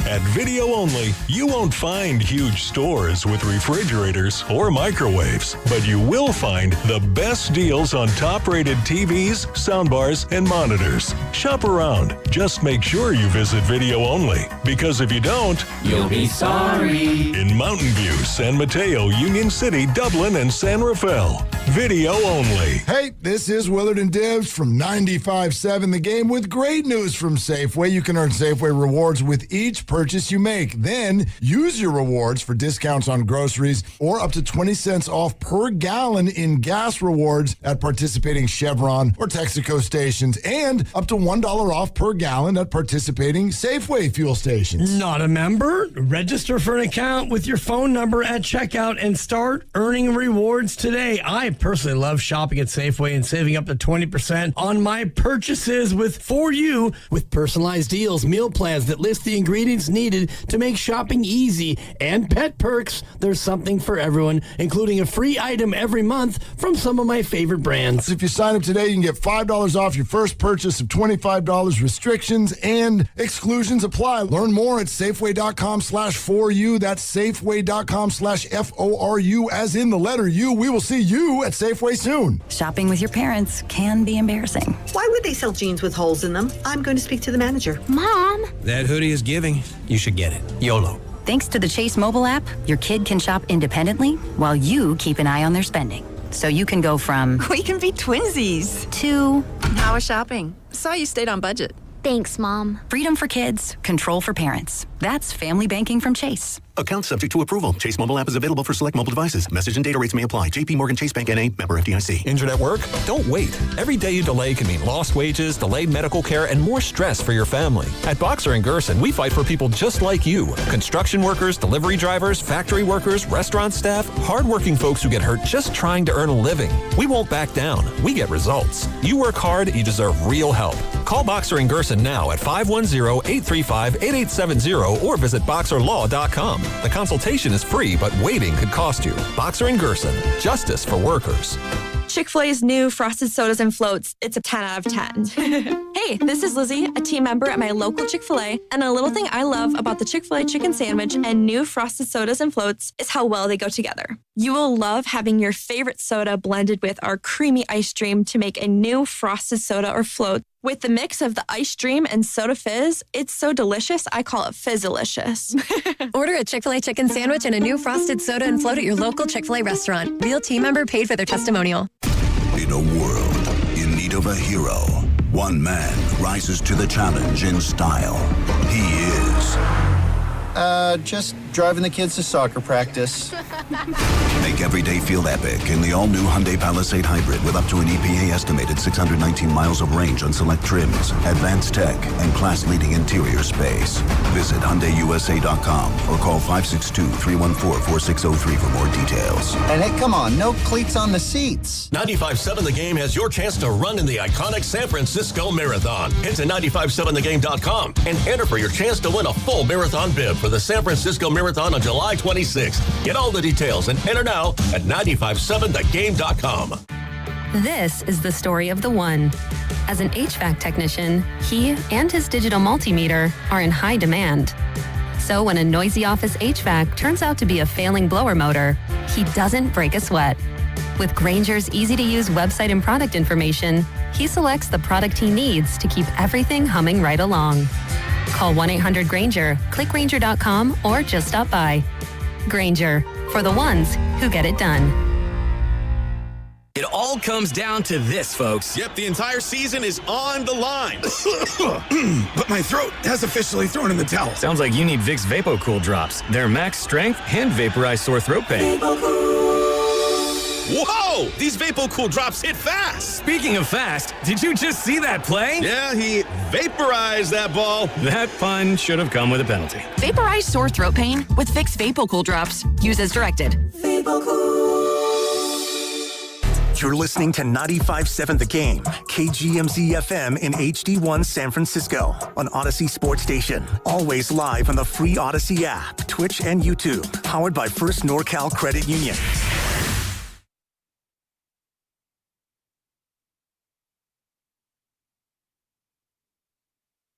Now back to Warriors This Week on 95.7 The Game. All right, is this what was the Bonnie and Clyde guy you were talking about? Wrong. Area's own. Hey. Your mood changed during the commercial break, and I don't like it. Well, we fluctuate. That's Ken Luttrell. I'm Evan Giddings. Dan Devone's mood also changed about 15 minutes ago. I saw the fangs, man. BPA got him out there. God. Yeah, he presses those buttons. It's also he said, "My name is BPA." It's not a name. It's kind of a cool name. That's fine. Well, what would be your call-in name? Like if you called into this show, if you called into Warriors this week to say, blow this thing up, lean into TJD and Quentin Post. We need bigs on this team. Like I know you'd want to. What would be your call-in name? Pickle. Pickle. Kind of like the name Pickle. Is that the St. Ignatius mascot? No. We were Wildcats. WILDCATS. Walk. We were called cherries. It was like, that's what you would call us to insult us. And guys are getting fights. We call me cherry? Like, now I think back on it. What the hell is it? I still don't know the meaning of a cherry. Just like if you called Shasky, you see Shasky, if you call him a rabbit, that's like, those are fighting words. Call me a rabbit, man? You seriously call me a rabbit? You look back in retrospect, how stupid were we? You city kids are freaking deranged. No doubt, man. You fight people for calling them a cherry? Yeah, I don't know why that or was a so rabbit? Insulting. Like, seriously, if I was in high school right now, you call me, it's like, I don't know how that was being interpreted as. You ever get hit on a Freshman Fridays? No, what is that? What? What are you talking about? You guys would fight each other over being called insignificant animals, but you didn't have Freshman Fridays? So were freshmen treated like pledges at your high school? No, they just threw eggs at them. Or, I mean, we didn't, but like a lot of the local public high schools, so I'm going to say St. Mary's College High School, you couldn't egg people on campus, but the moment you get off, all the kids from Berkeley High, the first couple weeks of the fall term, would just drive around in their little hoopties and throw eggs at people they thought were freshmen, which, by the way, could have been anybody. Like, I got eggs thrown at me when I was a sophomore and junior, and I'd be like, what the hell are you guys doing? Because they're just looking for anybody to egg. God, were you that guy in high school? You got your lunch money taken from you? Were you a wimp? I brought a packed lunch. You got guys throwing eggs at you when you were a junior? Well, they didn't know that I was a junior because I didn't hit my growth spurt until the summer between sophomore and junior year. Like, I was 5 feet as a freshman. You're C.J. McCollum. I wish. You seen how much money that guy's made in his career? Oh, my God. Really? Yeah, he's like the Kirk Cousins of the NBA. I don't think he's ever made an all-star team. Him. C.J. McCollum's, although he is responsible for the second apron system we now have as former president of the Players Association. He still is he? Is he not? Is he still the president? God, I hope not. No, I don't think he is. I think he was relieved of duties. Because I think it went Chris Paul, then him, and then somebody else took over. I could be wrong about this. Oh, yeah, that's right. It's Fred VanVleet now. You know his first vice president? Who? I haven't heard of this guy in a while. Grant Williams. Oh, God. The volunteer. Who is a... He's with Charlotte. He's with Charlotte now. That's right. By the way, one of the more fun watches around the league. That's the thing about the remainder of this Golden State Warriors season is I have found myself, just because I have league pass, and I'll kind of pop in and watch certain teams. They've always been fun. Even when the they were Warriors? bad. No, Charlotte. Oh. Any team LaMelo's on is fun. He is in trouble right now. He almost died. He almost killed someone. Yeah. Is that what happened? People were calling him Carmelo.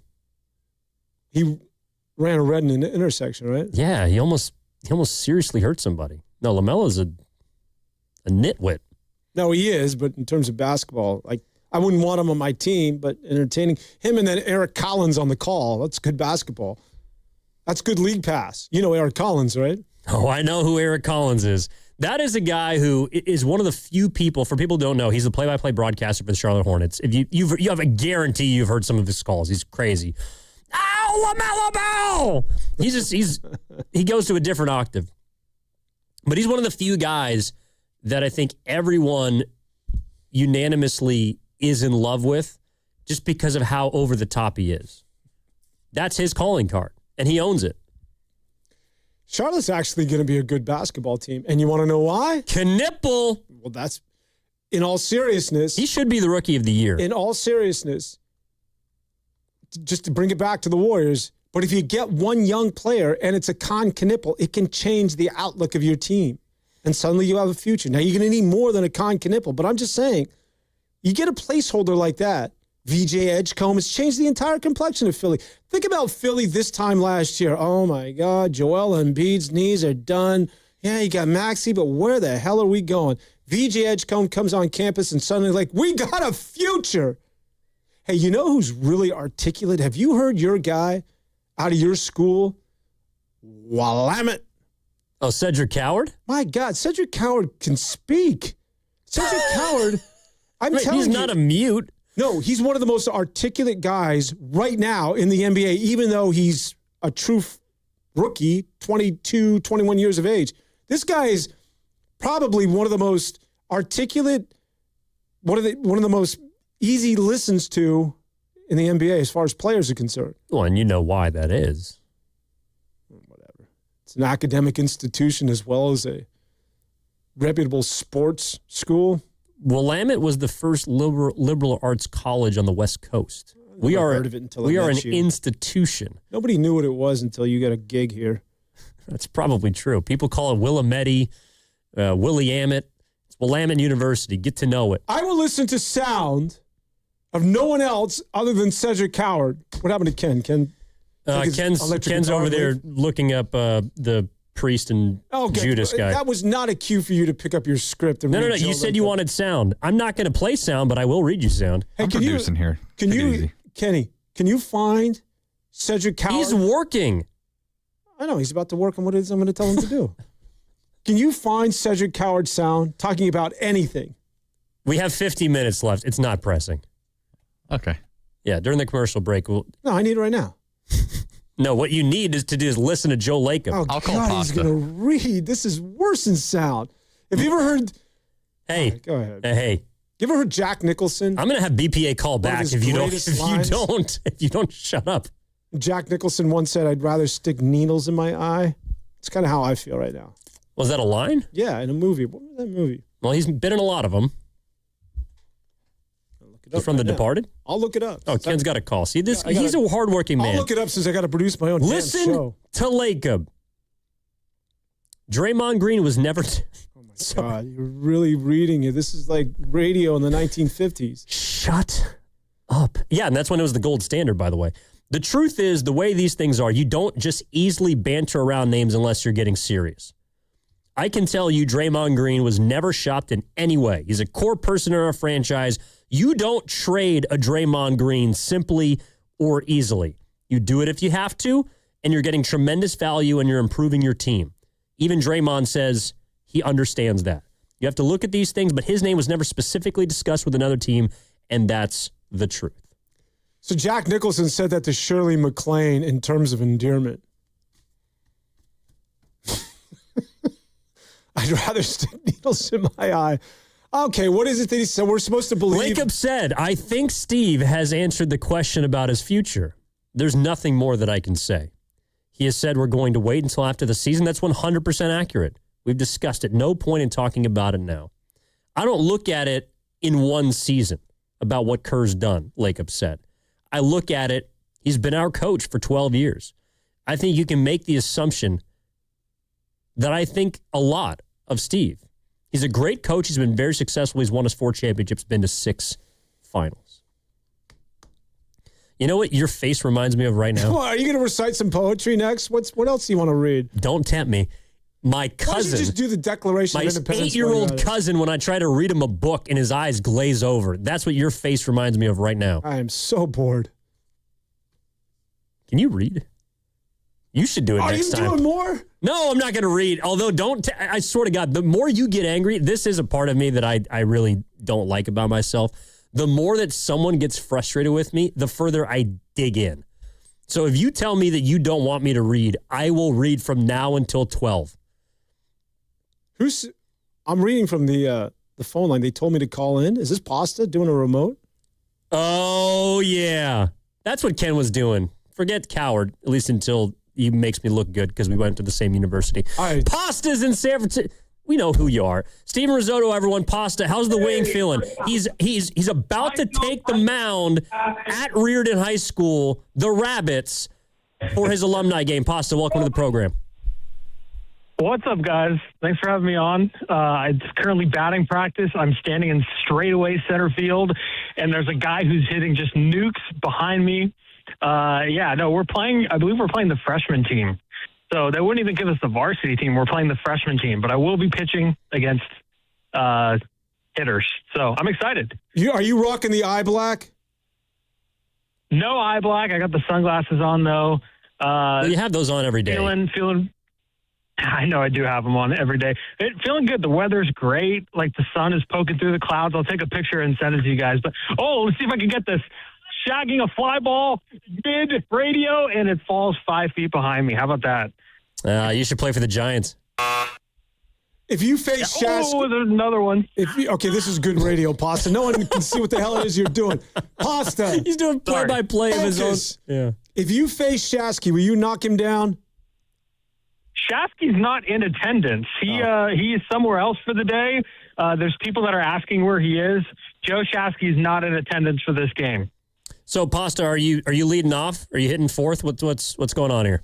So I haven't even taken batting practice yet. I would prefer not to hit. I want to get my innings in on the mound and then kind of pull a spring training and get out of here. Pasta, if you don't swing a bat today, you can't come back next weekend. I might need to get in that BP line. I might need to just hop in there and get in the line. So what are you throwing? Like, in all seriousness, I'm assuming you've thrown before today. What's your out pitch? Yeah, so my out pitch, I got a slider. I don't know about throwing it today, though. I haven't thrown that in a while.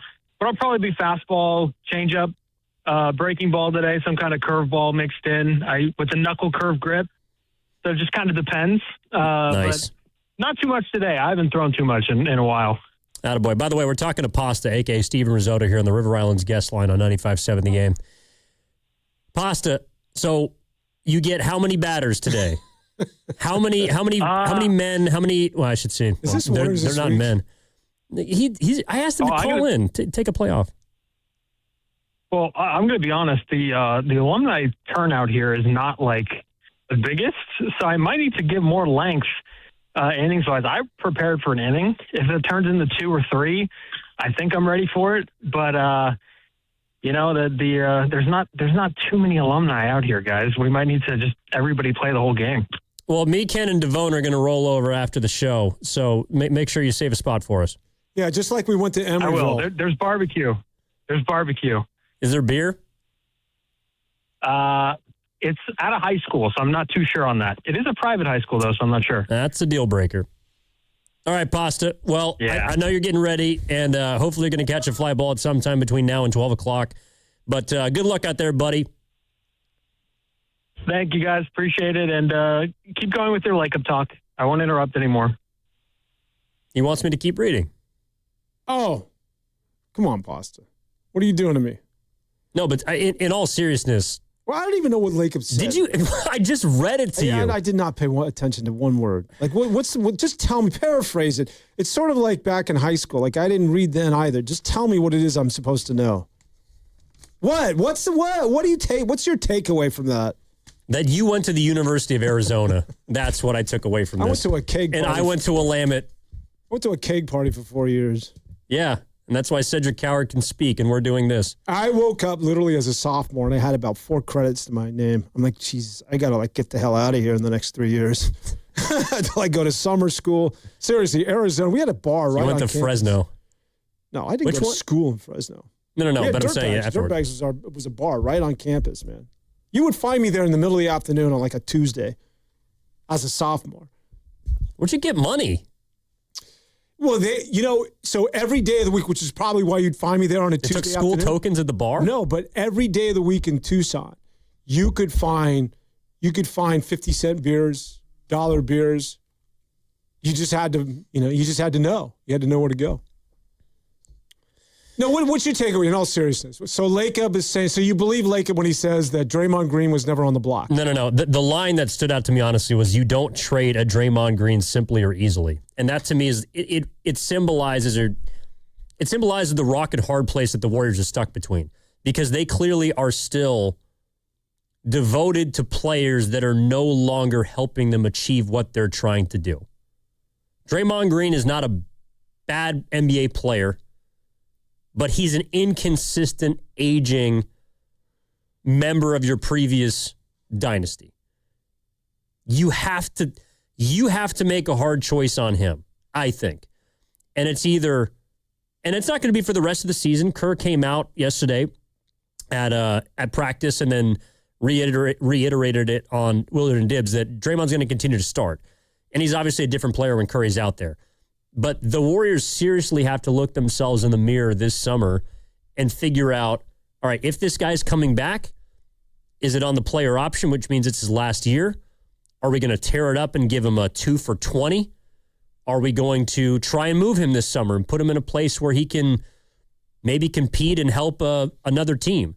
Or does Draymond Green look at his role in this team and kind of start to move toward that Udonis Haslem role? I mean to laugh, but okay. No, I'm serious. If Draymond Green wants to retire a Golden State Warrior, I think by the end he will be Udonis Haslem. You might be right. He'd be a good Udonis Haslem. I think he could. And I think that Draymond Green also has the capacity to eventually move into that mentorship type role. I think what right now he is struggling with is basketball mortality. And at the end of this year, he's going to look at a season that didn't go his way, and he's going to say, damn, what happened between last year when he was a first-team all-defensive player and this year? And age bit him in the ass, I think. And so when I hear that you don't trade a Draymond simply or easily, I understand why he's saying that, but that's the tough choice among many tough choices the Warriors have to make. If I'm Kawakami, I would just simply follow up by saying, so were you serious about getting Giannis? Laker would say yes, right? And if you were, didn't Draymond Green have to be part of that deal? And what would him or Butler? I mean, that's where Lacob's also coming to the defense of his general manager. He kind of had a mini blow up a couple of weeks ago. But I think there was a misinterpretation. Like whatever Draymond heard from the front office about him being moved or not being moved, I think it was the first time that he realistically may have gotten traded. And so like Draymond does, he just took it out of proportion. Right? I think he took it out of proportion. I think he was spot on. It's like, hey, listen, man, it was a little sobering to realize that I could be dealt. I had to talk. Yeah, but he was never. But I don't believe that they ever got to the point where they were discussing Draymond, because why would the Bucks? Why would they want him? I don't know, but he had to be part of a discussion, I think, and that's where Lacob and Dunleavy. That's when they're putting on their political hats and just starting to give us mishmash. Like, come on, man, we're not stupid. Draymond's not stupid. Like, we know what's up. Don't do this. Don't start lying. Don't start talking down to us, Dunleavy. Don't be that guy. You don't think Draymond's name was? I mean, these things, when you get on the horn with these GMs, it's pretty open. Maybe they don't say it specifically, but they know how to word it, right? Maybe they don't say Draymond's name, but they know exactly how the wording, so that when they have to face the press, they can say, I never said his name. Well, technically, maybe you didn't. Well, I don't heavily think, implied. I personally don't think he was ever brought up, because I don't think that Milwaukee was ever going to trade him. I'm talking about Giannis. I don't think that it ever got to the point, at least with the Warriors. I can't speak about Miami or Minnesota or New York, one of those other teams that they were rumored to be in talks with, but I don't think that they were ever going to deal Giannis to Golden State. Yeah, I agree with you. I don't think they were ever going to trade him, but you still owe it to yourself to take calls. Well, somebody might blow you away. You're taking calls, but I don't think Dunleavy is beginning the conversation with, hey, you can have Draymond. No, I'm not saying it is, but I'm saying that I think Milwaukee they'd be fools not to listen, even though you know that you're not going to trade the guy, or unless somebody has to completely come with a package that's going to blow you away. But you do it for a couple of reasons. It's due diligence, so that I know exactly what the offer is, and I can compare and contrast to what it is that team's going to offer me over the summer, right? So there's, like, you have to step to the table. You got to answer those calls, because it doesn't hurt you to talk to the Warriors or whomever to find out what it is that he's worth, or what it is that people think he's worth. No, I think it was the beginning of what is eventually going to become a bidding war for Antetokounmpo, but the Bucks are looking for, just like any team who has a superstar of that caliber, a young player and a ton of draft capital. there was no one this go round that could offer that. In the summer, there are, right? There are teams who have more draft picks available to them. The Warriors have draft picks. They don't have players. And that's why they're stuck in the position they are, because they don't have players. They don't have players that are good enough to keep them competitive. And by competitive, I mean in the top 6. And they don't have players that are good enough to trade, that are good enough to bring you and net you something worth anything. I think Porzingis was a good deal considering the player you traded for him wasn't giving you anything. And whether it was weird or not, or I don't want to rehash the conversation, but the fact of the matter is you weren't getting anything from him. You got a player who at least can give you more than that. So I think that was a fine move, but it doesn't move the needle. You know, to me, it kind of maintains the status quo. And the status quo right now is hoping that Steph Curry gets healthy and helps this team limp into the postseason and, I don't know, catch fire. Like their strategy right now has been hope the moment that Jimmy Butler tore his ACL. Not to revisit BPA, but why weren't you getting anything from Jonathan Kuminga? Because the coach didn't like him as a player. Because he wasn't playing. Right? Which is, yeah, and the coach didn't think that he was good enough to play. I mean, wasn't playing at all. Like, there was also a game where he was asked to play and again was hurt. And so the fact supposedly that a guy that doesn't play at all, like I'm trying to think who on their roster doesn't play at all. Who on their roster doesn't play at all? Yeah, Trace Jackson Davis. No, but my point is, I think you just reaffirm what I'm saying, that it was weird. Like, it just at the end, you're right.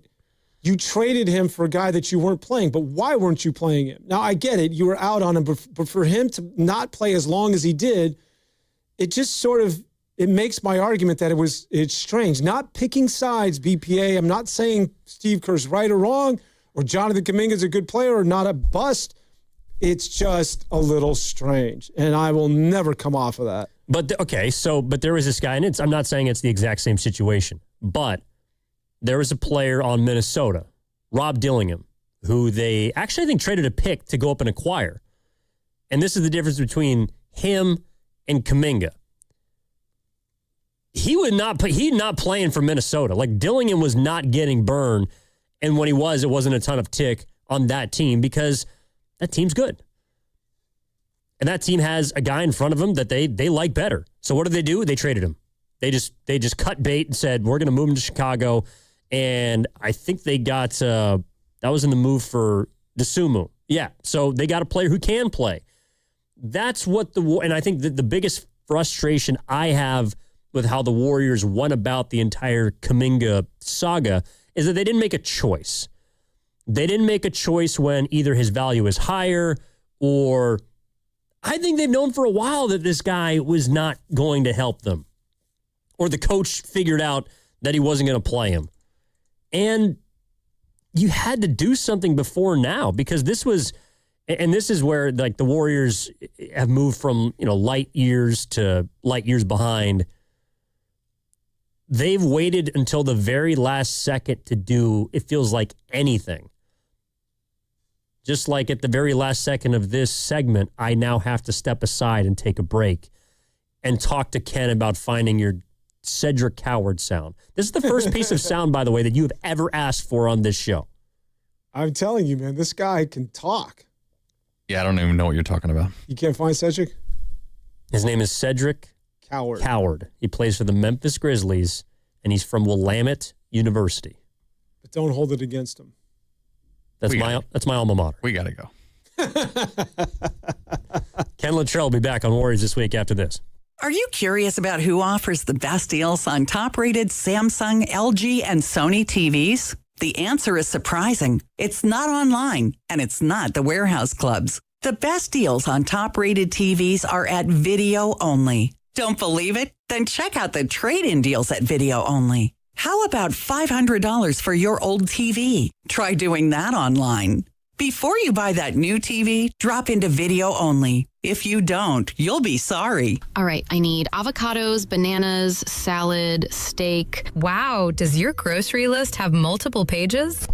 No, but I skipped lunch, so now it's like my stomach is doing the grocery shopping. And besides, I'm earning cash back with Upside. Upside? What's that? Hold up, you haven't heard of it? Upside is a free app that gets you cash back when you shop at gas stations, grocery stores, and restaurants. And they added Lucky and Food Max stores, so we're pretty much covered wherever we go. All those stores? Yep, so not only are we getting a great deal on groceries, now we can earn cash back as well. Okay, downloading Upside. Now let me copy your grocery list. Great news! Lucky and Food Max are now on Upside. Download the Upside app and use the promo code SAVE9 to earn a 10% cashback bonus on your first grocery purchase.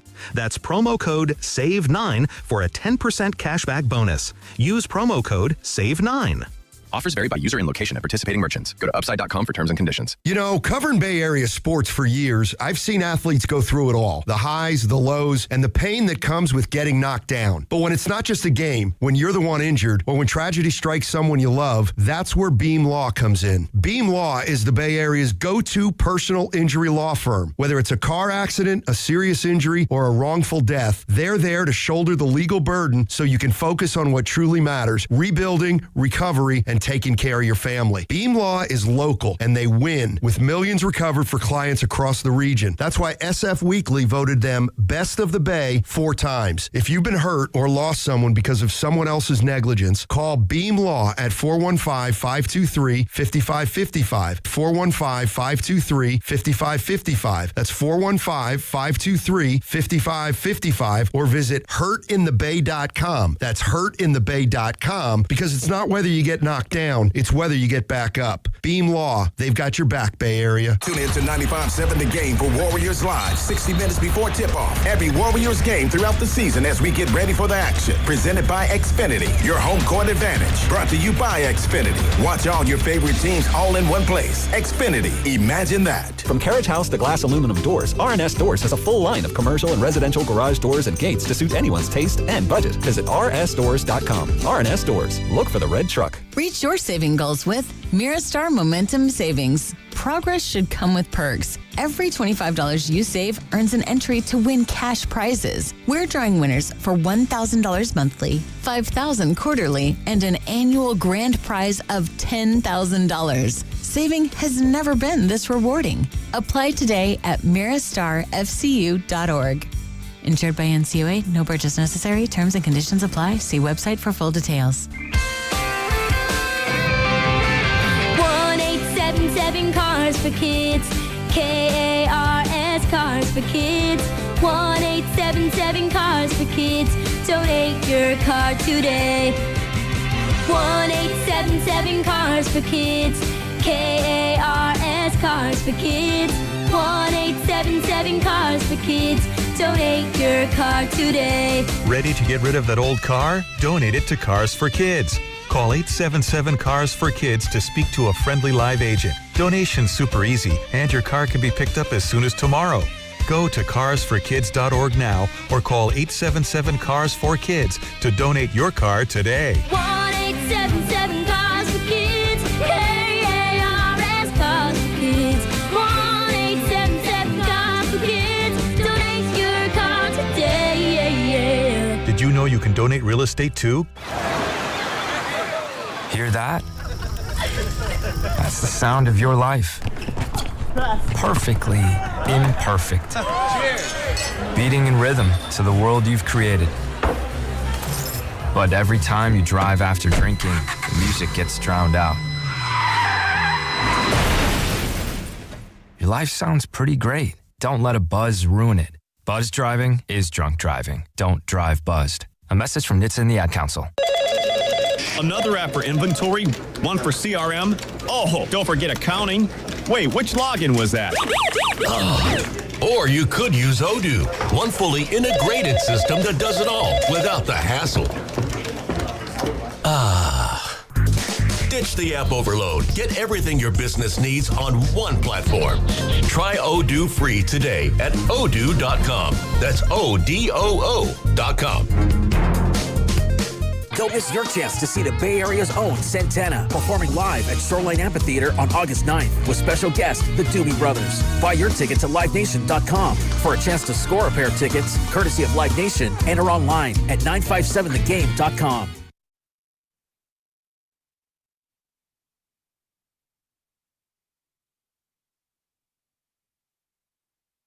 Sometimes you wake up, Evan, you sound a little bit groggy. Now back to Warriors This Week on 95.7 The Game. Not today, Filmo.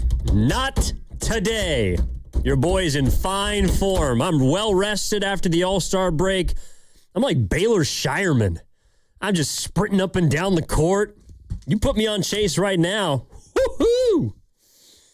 You want to hear some more Lacob quotes? No, I do not. All right. We couldn't find the coward sound. It's all right.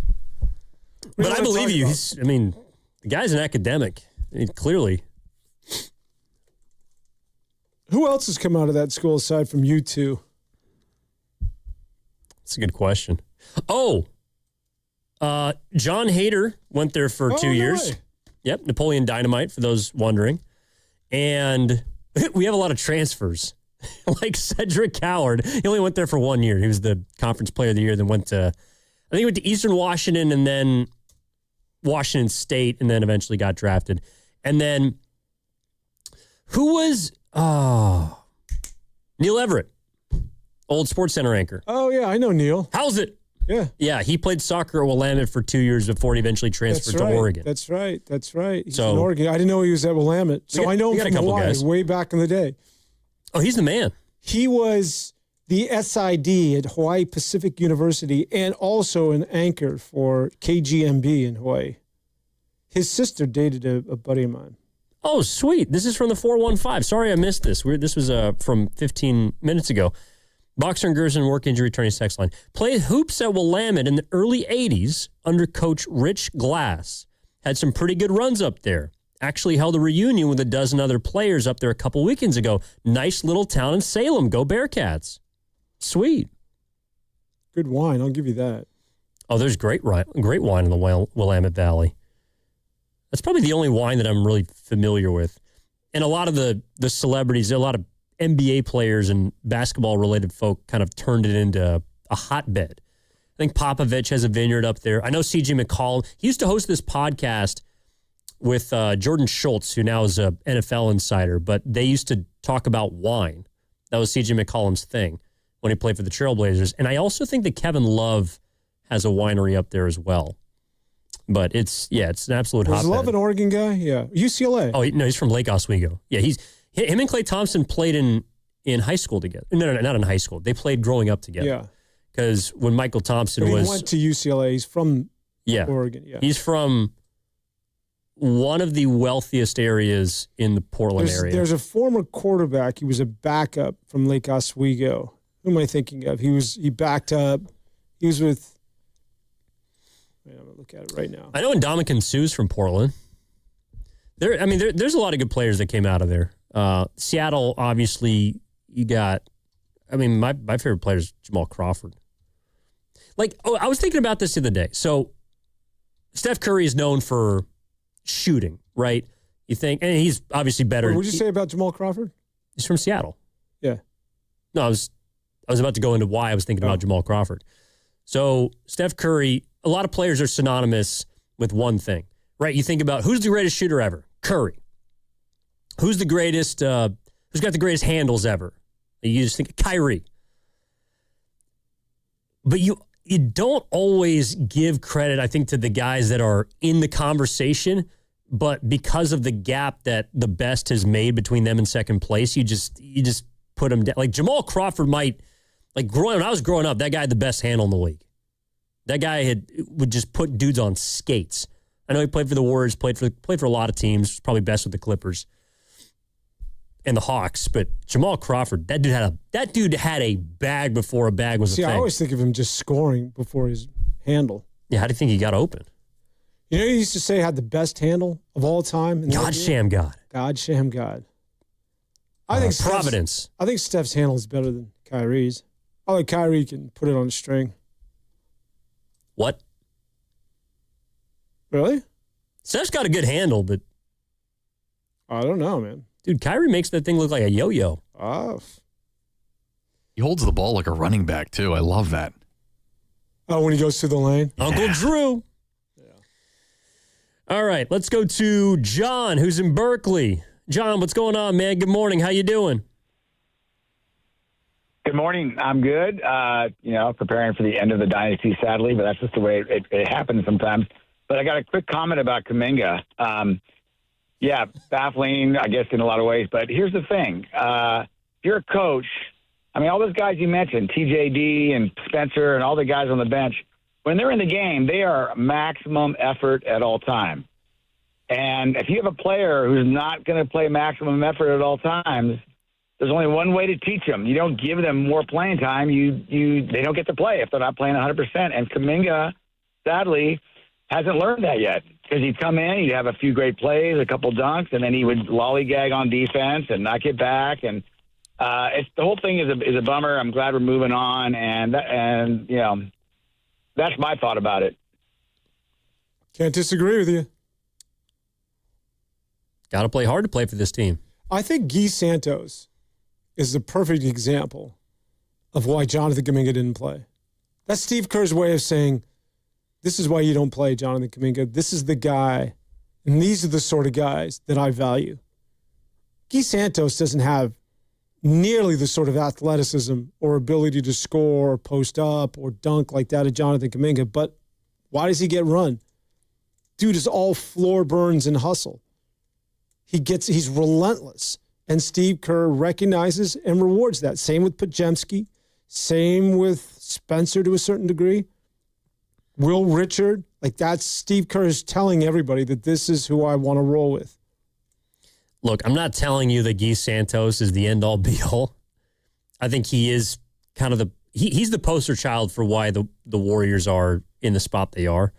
However, since he's been elevated, he's averaging 15 points on 56% shooting, 43 from three. He's not bad.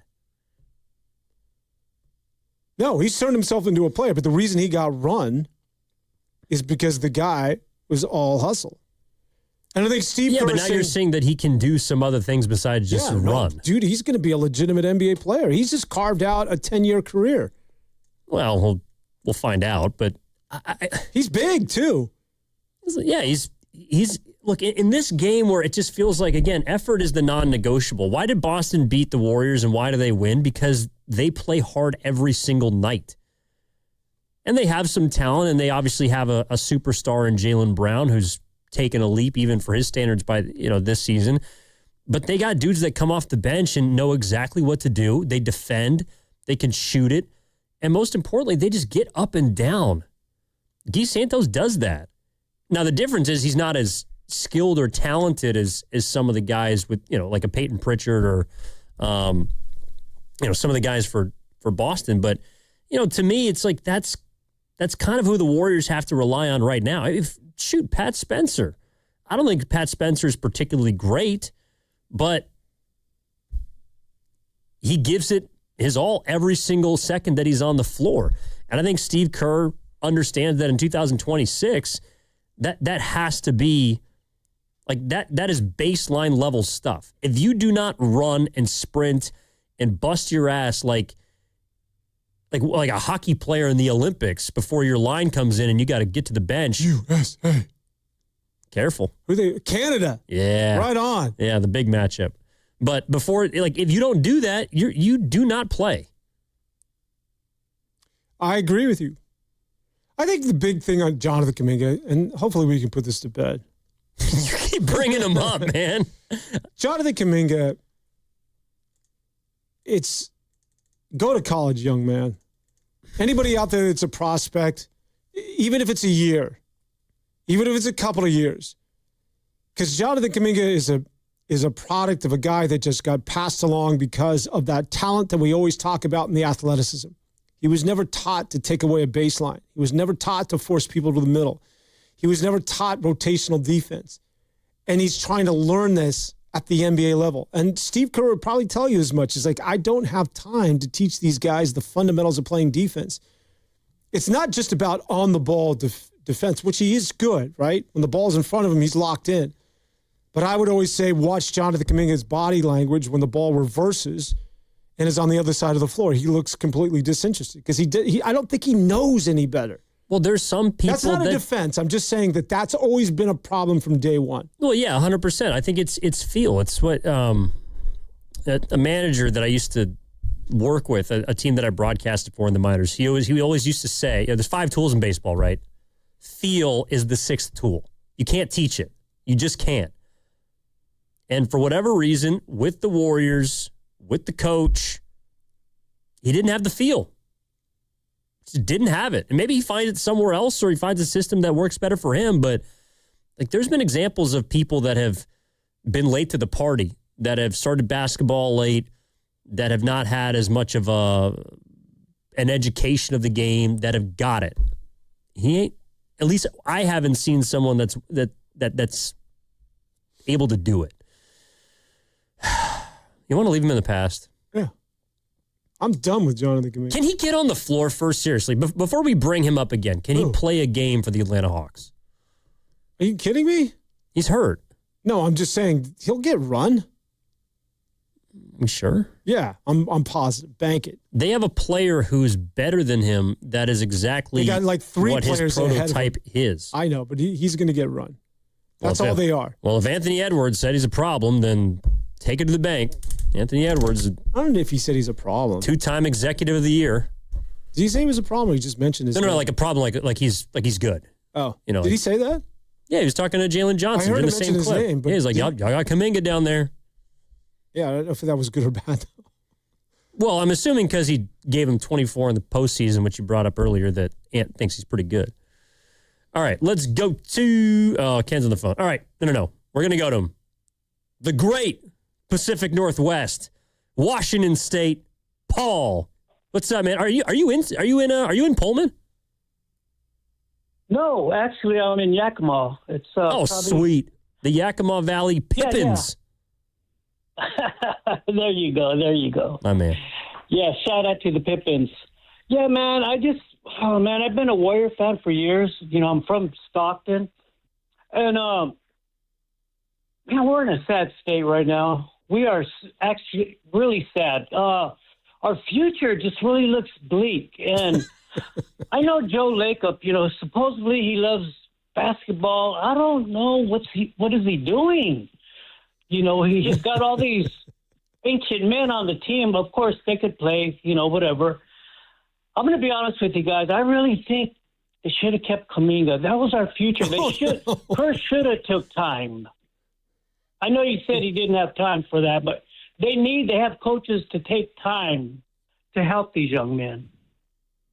He's like Rasputin. We can't get away from Kuminga. I am not at fault here today. He will not die. Warriors, this is going to turn into Atlanta Hawks this week on 95.7 The Game. God, people will just not let this guy go. Thanks, Paul, by the way. Yakima Valley is a beautiful... Are they part of the forgotten part of our country? The Tri-Cities? Close. That's... Pascal... The Tri-Cities... Walla Walla, Pascal, and there's in Richland. Yeah, Walla Walla. The town's so nice they named it twice. Pascal and Richland. The Richland Bombers. I forget which one. They have a minor league team up there, the Tri-City Dust Devils. I think they used to be a Padres affiliate, but...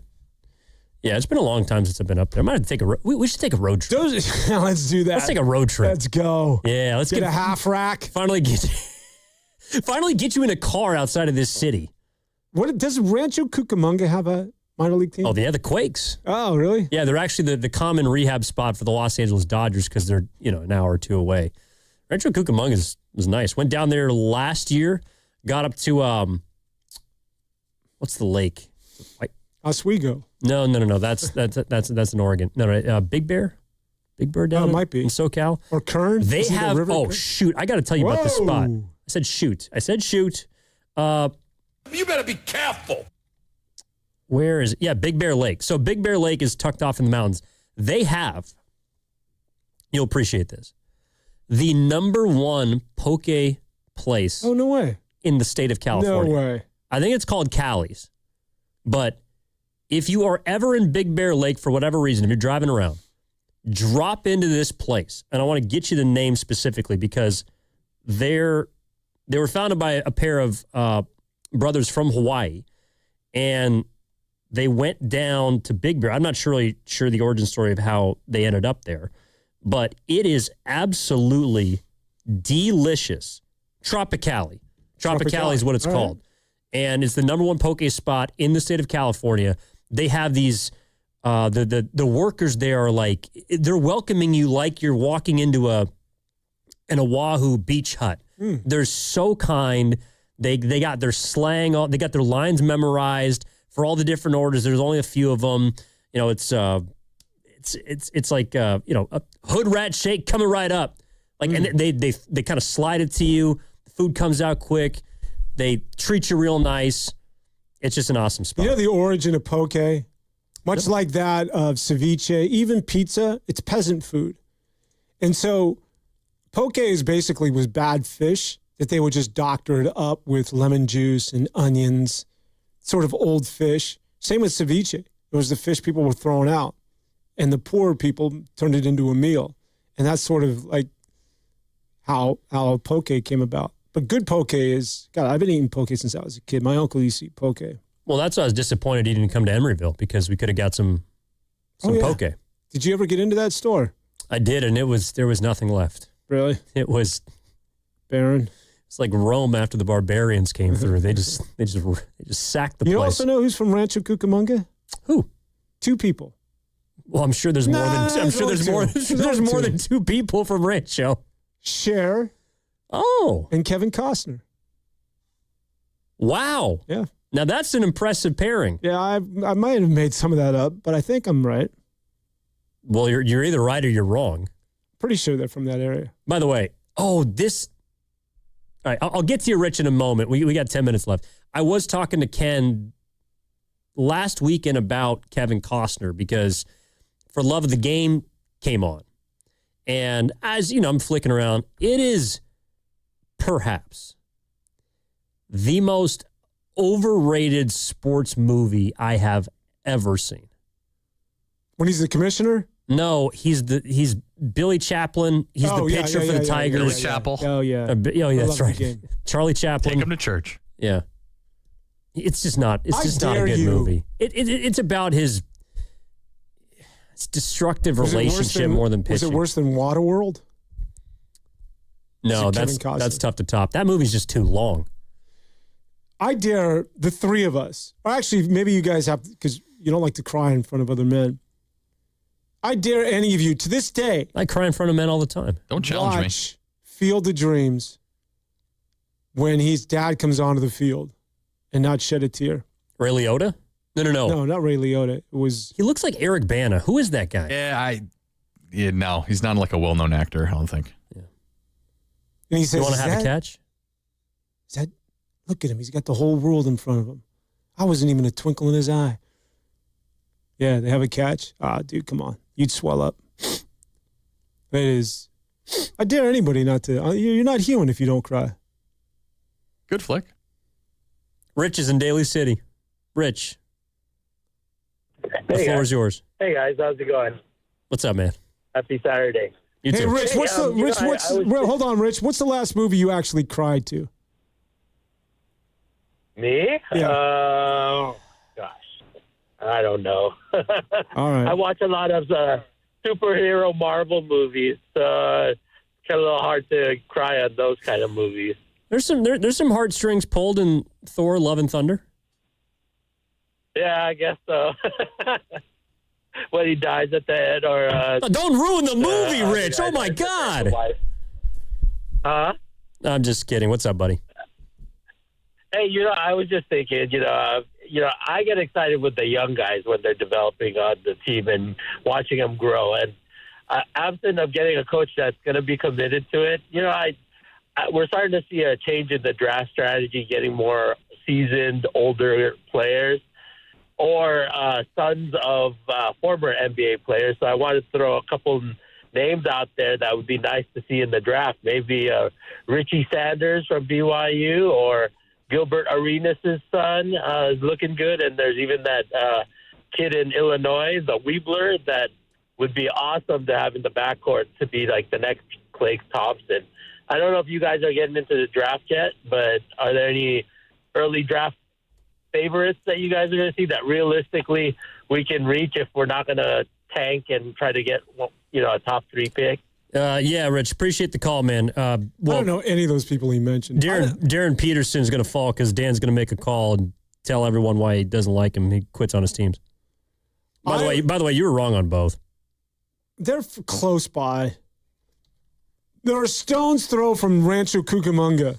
No one's actually from Rancho Cucamonga. You're from the area. Where's Kevin Costner from? He's from Linwood. How far is that from Rancho Cucamonga? That's near Compton. Okay, well, he went to high school. He did something in Rancho Cucamonga. And I just looked up where Scher's from. Cher, not sure. You're surely incorrect.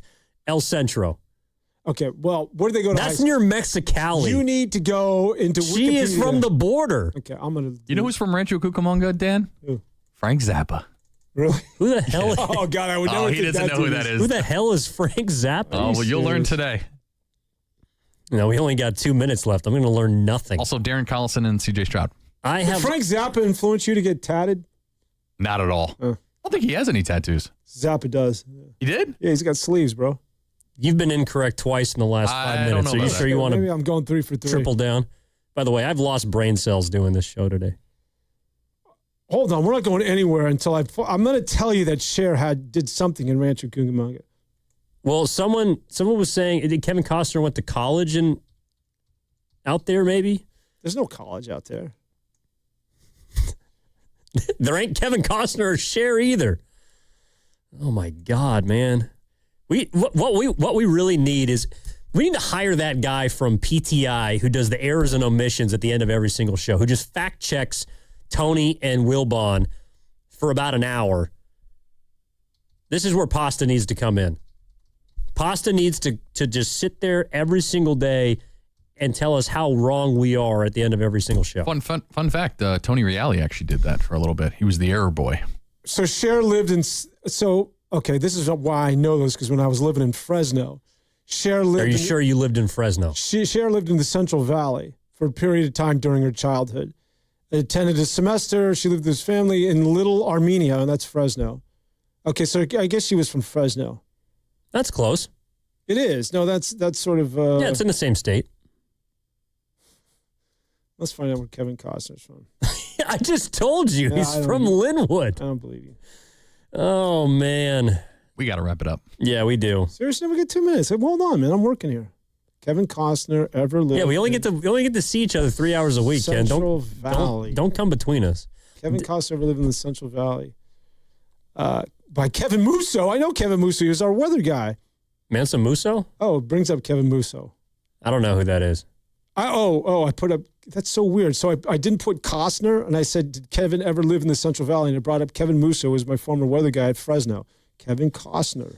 And that'll do it on Warriors this week. This is good sports talk radio right here.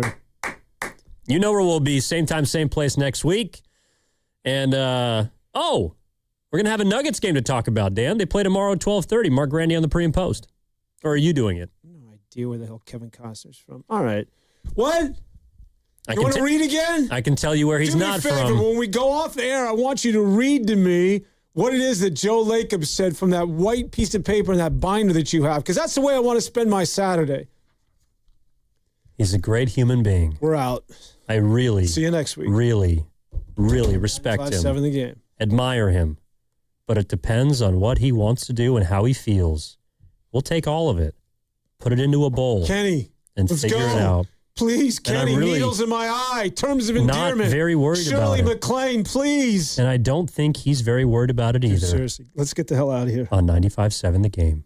Bye. So what are you reading? I'm checking out the ratings on the new TVs, and it looks like Samsung, LG, and Sony got the best scores. Just like last year. What about those new high dynamic range TVs? They got the highest scores of all, but their prices are really high. Did you check online? Yeah, their prices were about the same. Well, there's one place where we can get a hot deal on those top-rated models. Where? At Video Only. Check out the ratings on TV stores. I see. Video Only scored better than the others. stores. So, if you want the best deal on the best TVs, then we should take our TV ratings and head over to top-rated video only. At Video Only, you won't find huge stores with refrigerators or microwaves, but you will find the best deals on top-rated TVs, soundbars, and monitors. Shop around. Just make sure you visit Video Only, because if you don't, you'll be sorry. In Mountain View, San Mateo, Union City, Dublin, and San Rafael. Video Only. Comcast Business helps turn today's